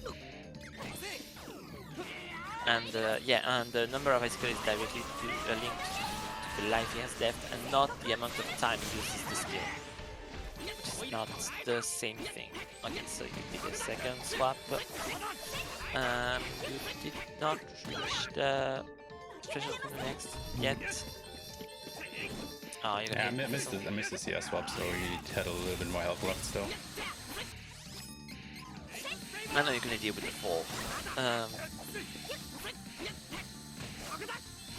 Yeah, that's these big charge attack are very slow to deal with because you cannot, because not only it's a lot of you have to down the icicle, but unlike the other bosses, the charged health bar is disjointed from the boss, so while you have to deal with it, you're not dealing damage to the boss, so it does not help. Alright, goodbye Figment. Alright, and that is 7 of the 8. No, 6. Sorry, 6 Benevodons. 6. I forgot But another before one. the 7th, before doing the 7th one, we have to go change class because we have no 38 or 39. I can't really read your level. 38. 38. Yeah, you can be 39 if you get very nice boss fights and get no damage bonus, but that's pretty rare and not really useful anyway. So whatever. And the problem, if you remember correctly, to change class you had to use a mana stone, but the mana stone exploded because the Benevodons were sealed in them. So not that we have the Benevodons, there's no mana stone. But instead, what we can do is go to the mana sanctuary and use the statue located in the middle of it that works as a mana stone for class changing purposes. Alright, so you're gonna plant the question mark seeds to get the 6 different class change item. Now the thing these actually work is, every character gets 2 class change items depending on which side you pick during your first class change, light or dark. And as long as every character is still class 2 and your plan succeed, it is guaranteed that you will get every corresponding class change item for every character. Now this gets a little bit haywired once you change one character and haven't gotten the class change items for the others yet. But as long as every character is class 2 and you plant the seeds, you are guaranteed to get one of the class changed items for every character. So it's just nice, to get all of them out of the way like that, because you could go ahead and not get all 6 seeds, because it always takes a little bit of time to actually go ahead and open those treasure chests. But if you're not getting the right class change items at the end here, you would pretty much have to probably reset the run, because those third classes are so powerful that they can save you oodles of time if you get the right ones. It's really an issue if it's if it happens for Duran or Kevin. If you don't get the right class change item for Reese, it's kinda okay-ish, because what you're really looking for is on Reese is a very slight debuff potency increase. For Kevin, it's he gets just more damage, more damage, and Duran gets mainly a saber that applies to the whole party at the same time, so you don't have to apply it multiple times, and also it means you are able to deal a bit more damage. And it gets also attack saber too, so you will again increase the cost of the elemental saber, but also increase the damage you're dealing without having to hit an elemental weakness. And you can combine attack saber 1 and 2 to a total 35% damage bonus. So that's very, very nice. But yeah, now that we are class 3, we gain another huge spike in power. Like, from now on, basically every boss that we meet will melt before our eyes, kind of. You are just that powerful, which is a treat after the gauntlet of boss fights we had to go through just now. So here you're gonna learn Superstar down 2 with Reese, so that's the increase in the debuff potency, and you're gonna give Kevin more strength and also 9 spirit to learn Payback 2, which is an ability that reduces the cost of the class strikes, so you're able to use them more frequently. So teaching Duran attack saber 2, you're giving Kevin, what Kevin gets also with this new class is with the strength points, he's getting an ability that is called Coup de Grâce. It makes him deal more damage against enemies that are low life. Yeah, I think it's a 30% increase in damage against targets that are below 30% HP. So that's quite a bit because, Kevin already is our powerhouse. We are stacking all these buffs on top of him, so he would just chew through the enemy life bars from now on. As if he didn't do that already, but yeah. Yeah.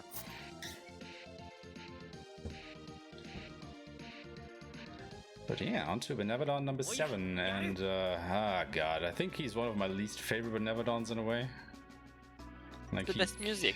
Yeah, I mean, the setup for the fight is really nice. You do like that, but the guy itself can just be a pain to fight.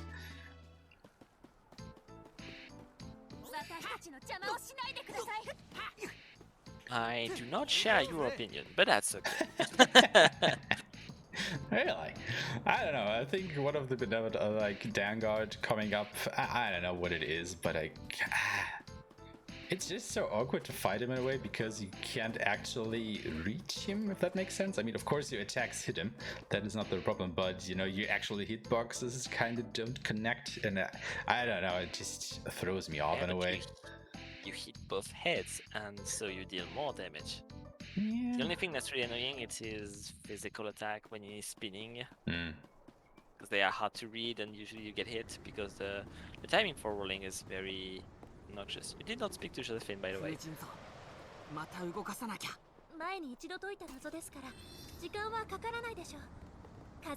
So yeah, we are now in Gustor for the third and final time in the run. Yep. Quick run through here. And quickly before that, we have some good news that will hopefully energize us for this final stretch. Manix86, who is our runner for the next game, donated €5 and said, okay, so maybe this won't buy cake for everyone, but we can all have one finger swipe in the icing, right? So thank you, Manix, for the donation, and everybody please wash your hands before you put your finger in the icing. All right, I'm hyped up now. Let's go. Sugar rush income. So the Vanguard fight, it's yeah, as you said, it's a very nice arena. It's another jerk burger, okay? He's nice. But also it's a fight to do on the back of Flammy, so that's very cool. And also he keeps charging attacks that are very rarely coded somehow because they react differently to multi-hit finishes. Normally when you hit an enemy that's charging attack finisher, the damage dealt to the charge bar is only dealt on the last hit. But with this boss, it's dealt at every single hit, so these bars just melt. That is what I was talking about. Yeah, okay. Now things are gonna get interesting.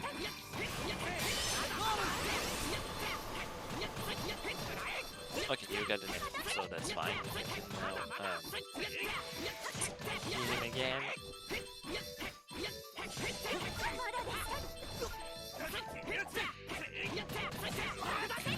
Come on.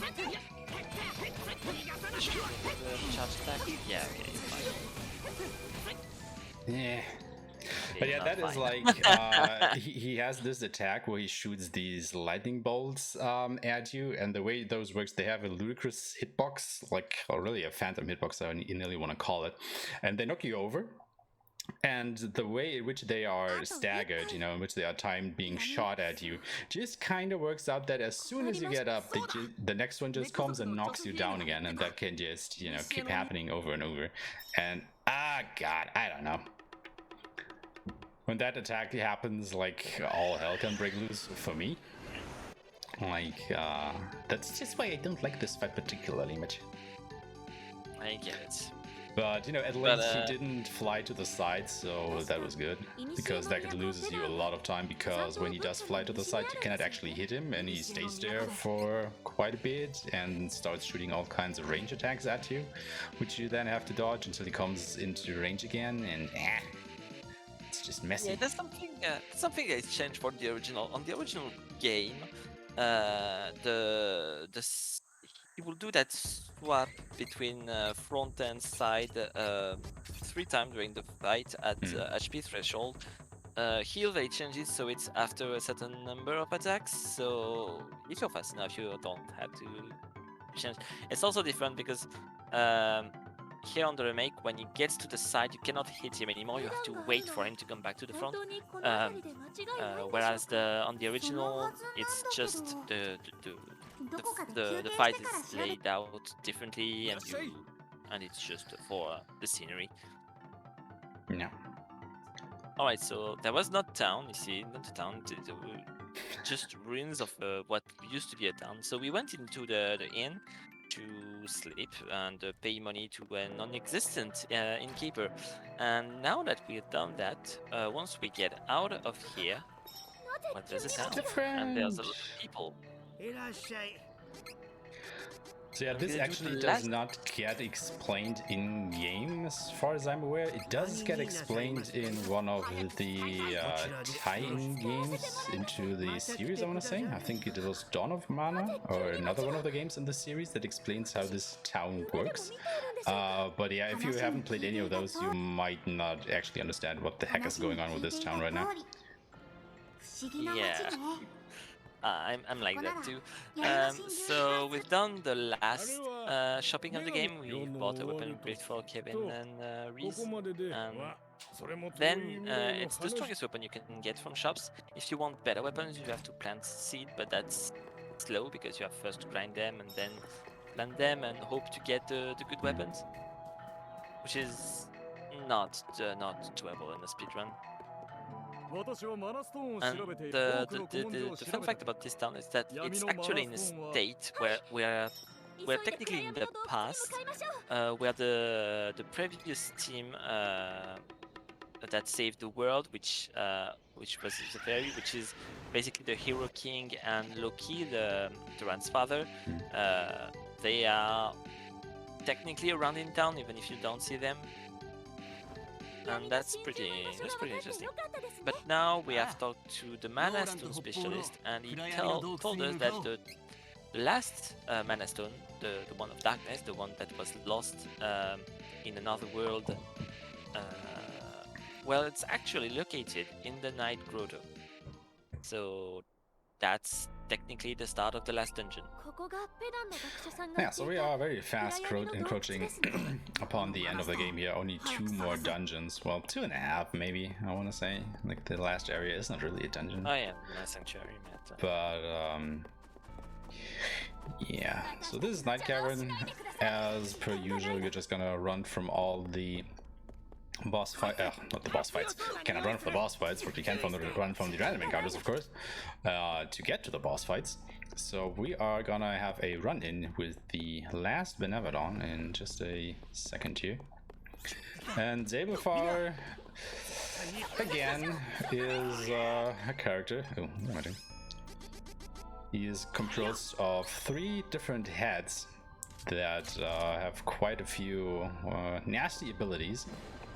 So let's hope that he and or she behaves, I want to say. Oh, and we get to see the Mana Stone being destroyed live. Yay! For once. We missed all the others. At least you get to see one. Alright, so here's the fight. This first start with the 2 side heads only. We have to destroy. They don't have that much HP, so they fall very, very quickly. And you can get kind of eaten by an enemy, which is annoying because it doesn't really deal that much damage, but you cannot act when it's happening. So, yep. And now that we're done with this head, the main one appears, and it's gonna revive the side heads.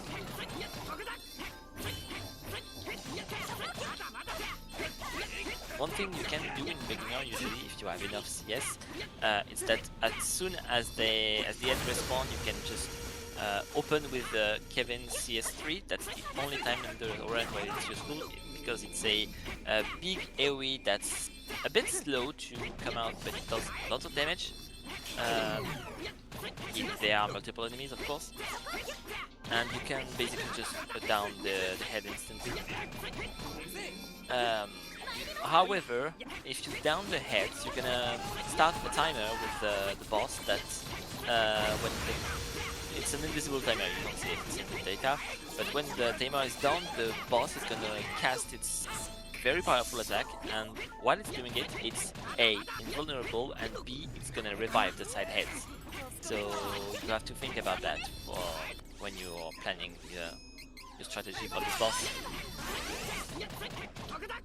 And what you also have to do is plan on how much CS you want to end up the fight, because the next boss fight is an annoying boss that you don't want to let act, because it's gonna move around, get its armor back, and deny you a lot of things.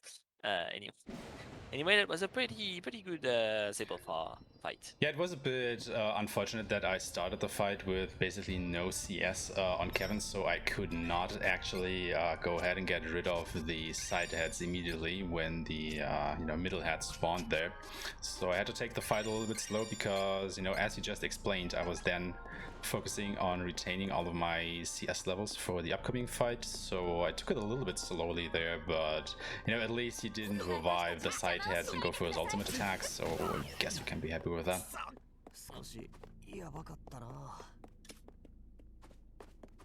Yeah, as long as you don't get the power attack, it's fine, because as it's invulnerable while it's casting it, you cannot. It's just a time loss.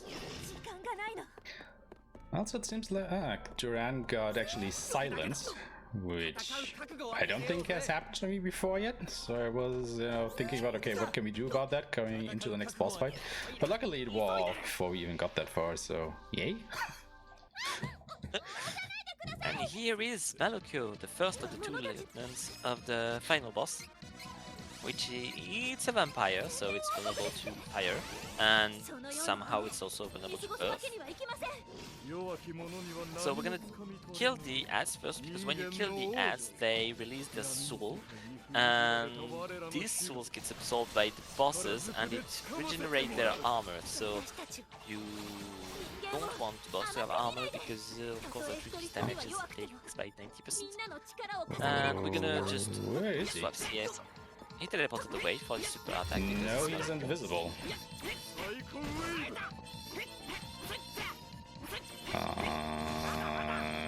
Okay. That's I cannot target him. The auto-log-on does not work. Oh, there he is. Oh, I remember sometimes when you do CS on bosses that are teleporting away, you kind of compress them, like you lock them in their animation where they are not. Their model is different, so that's what made you didn't get to break it. So it's gonna regenerate part of itself, a big part of itself. Also, he has his armor back.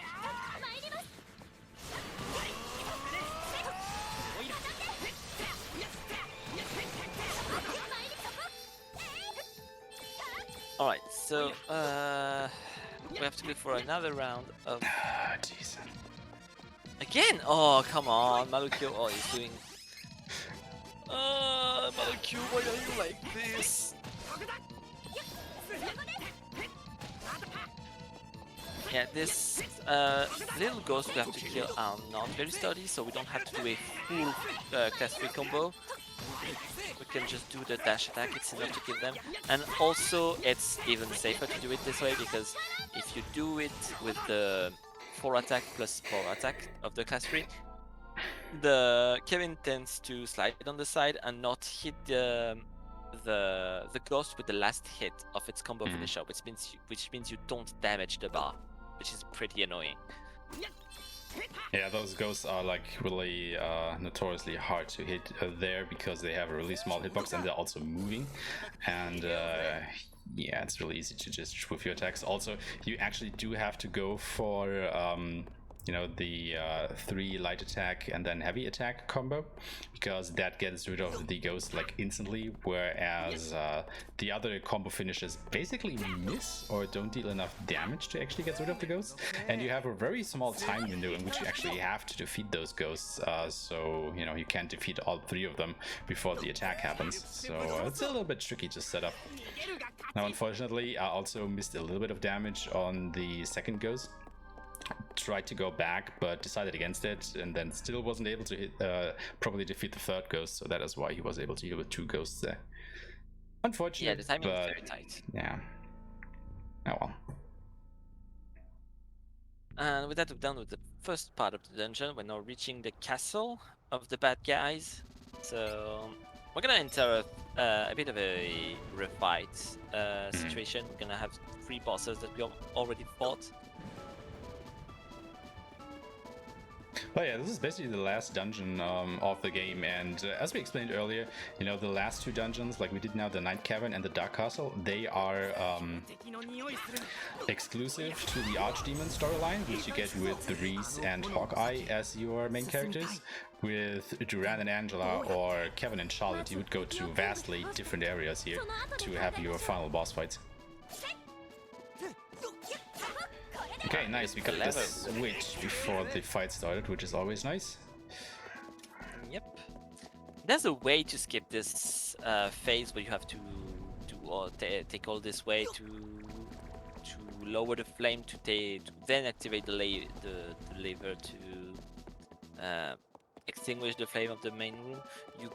If you have enough CS with Reese, you can somehow manage to use the CS to go over the thing and directly reach the lever, but it's very hard to do, especially when you're not in New Game Plus, because the enemies, because if you enter the fight with the enemies in the main room, you cannot attempt this strategy. But anyway, we're gonna reach the first fight very soon. It's just on the right. Yeah, you have to. Yeah, the class change item also are usable items that you can use in fight. They have different effects. The one class item that we didn't choose from the run is the Duelist tag, and it has the ability to bring. It casts Darkness Saber on the whole team, and as it turns out, Kingler, because yes, I evolved, has always been vulnerable to darkness, but we never had darkness as the very beginning of the game, so you could not exploit the weakness. And you can use this. The only downside is that if Duran casts a saber by an item and not by a spell, it does not trigger the bonuses from attack saber, so you do not get this 35% bonus. However, 50% from element weakness is still stronger than the 35% from both attack sabers, so that's still a plus. And these bosses are gonna go down very quickly because they don't really scale very well, especially with the amount of damage Kevin does. I mean, you know, you just saw what, I mean, you've basically probably seen it for a while now, but the new combo finisher that Kevin got, now that we are class 3, is this multi-strike ability that hits like, I don't know, 6 times or so. And that just does ludicrous amounts of damage, like he deals thousands of damage with just this one attack, so you're just gonna chew through the enemy's health bar here. Yeah. And the second boss we're gonna refight is Zenoa, which is not the nicest boss in the world. Fortunately, it's just gonna get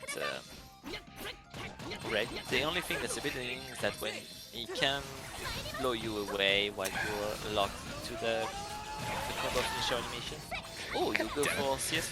Yeah, no, I pressed the wrong button, and then I missed the other CS track. I was like, yeah, I'm not controlling Reese. Why am I doing the CS thing?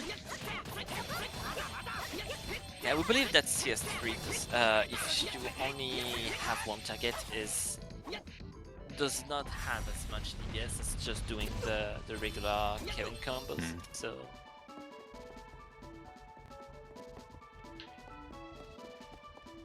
Also, it doesn't lock the enemy into place, which also comes into play because, you know, if you use Abyssal Slice, it of course does that, which is infinitely more important and convenient than just getting damage. I mean, damage is nice and all, but, you know, denying your enemy of actually doing anything is a pretty big boon, as you can imagine.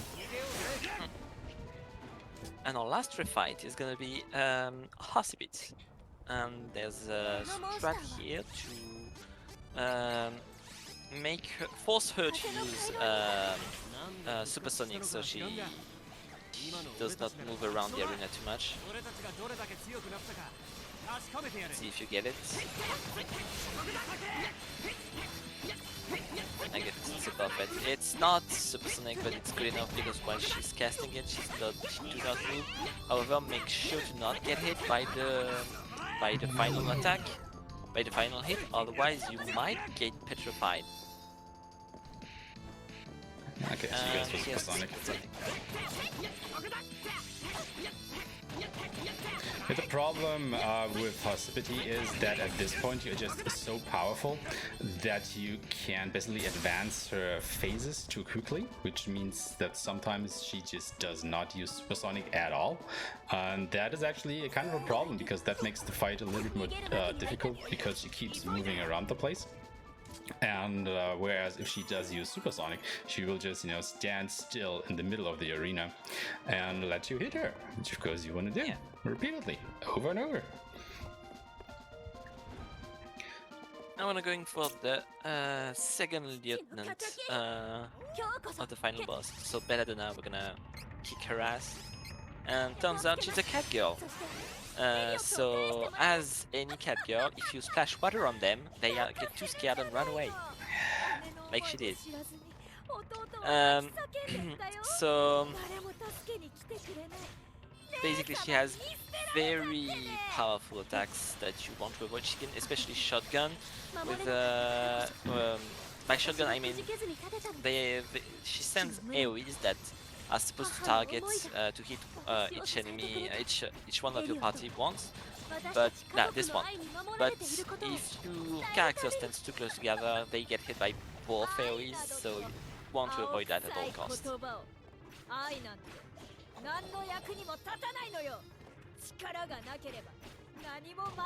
And now she's going for a supercharge attack.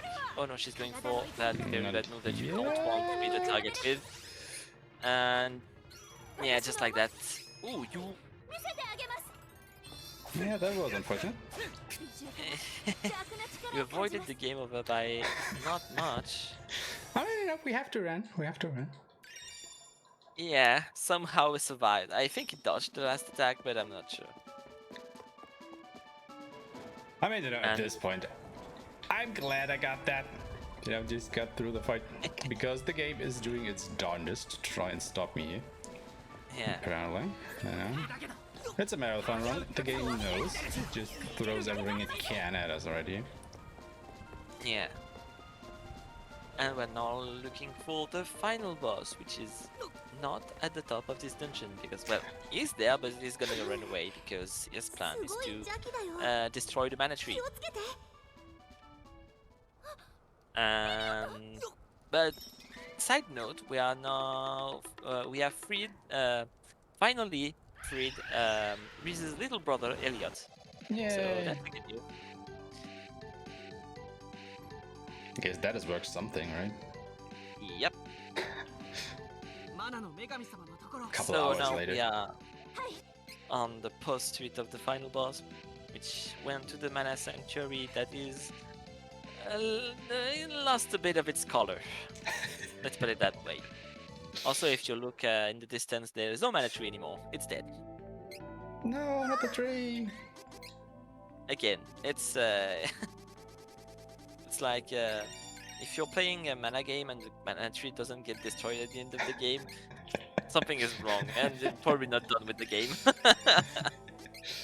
That's sadly true. Sadly true. But so with the final boss, it's a boss in 2 phases. Once you reach around 60% of its life remaining, Roundabout, yeah.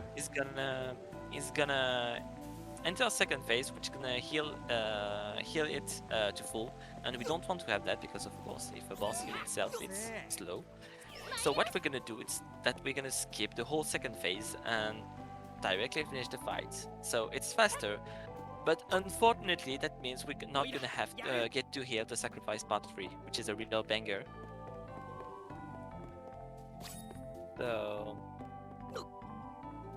you know, sometimes in speedrunning you have to do things that you don't really enjoy, like skipping incredible songs. I mean, we all do it in the name of time save, so, you know, I guess we can be forgiven somewhat. It's debatable. Well, you know, I can still mess up the strategy and then we will hear it, so let's see about that. Actually, I'm gonna take a bit of a safety save. The reverse jinx. Just in case, you know. Because it's just the final boss, this is a marathon run.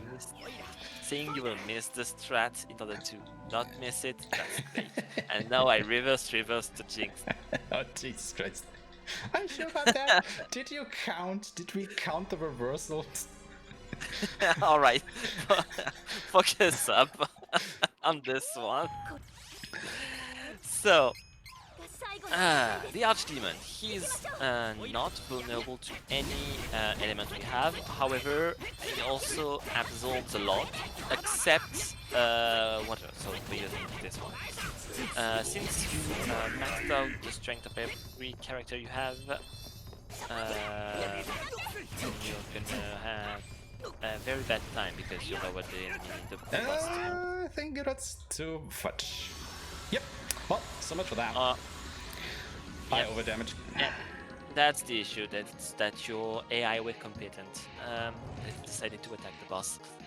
It's a classic mistake. You expected the AI to be bad, like the whole rest of the game, but it was not. The one time where you want the AI to be bad, it isn't. Especially since you gave your allies max strength, so they actually deal a lot of damage to the boss. Normally the strategy is that you have to wait for the boss launches magics in burst. He launches like 4 or 5 different magic on the same target every time, and you want to wait for 3 different bursts for the boss to reach the point where he was going to use change element, which is going to lock him out of the GG. So change element is going to lock him out of the ability to change to go to phase 2 until he uses another burst of magic.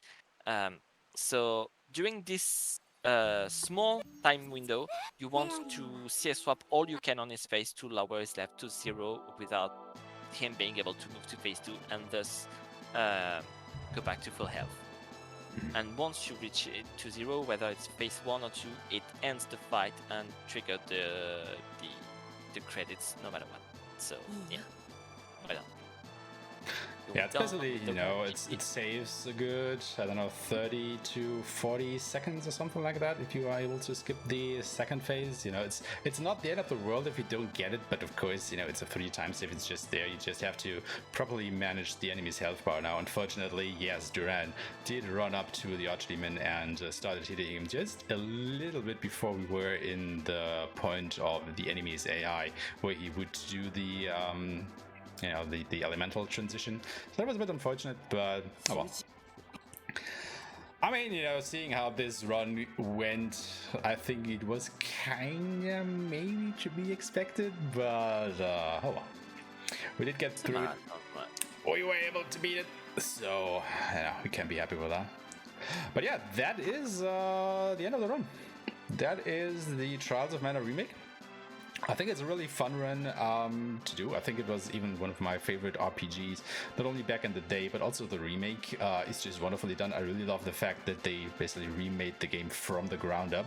You know, it's just not a new coat of paint. Like, they really went in there and changed a lot of the intricacies. Like, they added new stuff that is actually welcomed. You know, it's fully 3D. It's not only a 2D game. So there's really a lot of work went into this. So I think Square can be applauded for this one, because it's just a really fun game to play. I'm very impressed with how they worked the transition from 2D to 3D with the fight gameplay. How it's at the same time it's very different from the original, but it's still very true to how it feels in the original, and that's very impressive how they managed that. Yeah, for sure. But yeah, that's it from us, I want to say. You know, thank you for the organizers for having us. This was a fun thing to do. Thank you for Alenwa for helping me commentate here in the wee hours of the morning. I mean, it's just a little bit past 8 a.m. for me here, so you know, it's a fresh day outside to take advantage of. And yeah, good luck to all the other runners in the marathon. I will actually be back tomorrow in a little bit more than 24 hours with another run in this marathon. So yeah, maybe I will catch some of you guys then and have a lot of fun with the other runs, you know, raise some money for a good cause, and I hope to see you guys soon. Well, thank you so much, Aeshmah, for the very fun trials of Mana Run, and Alenwa for the super interesting commentary. I learned a lot. Next up, we have Ease 3, The Wonders from Ease Any Percent by Manix86, followed by Sojalix playing and singing, yes, you heard it right, a cappella singing VeggieTales. We will also have a brand new host who will be leading the way, Green Snowdog. Thanks again so much, runners, commentator, and everyone else for hanging out. And everyone watching, please hang out with us during this short intermission while we get Manix set up. I'm just gonna keep waving.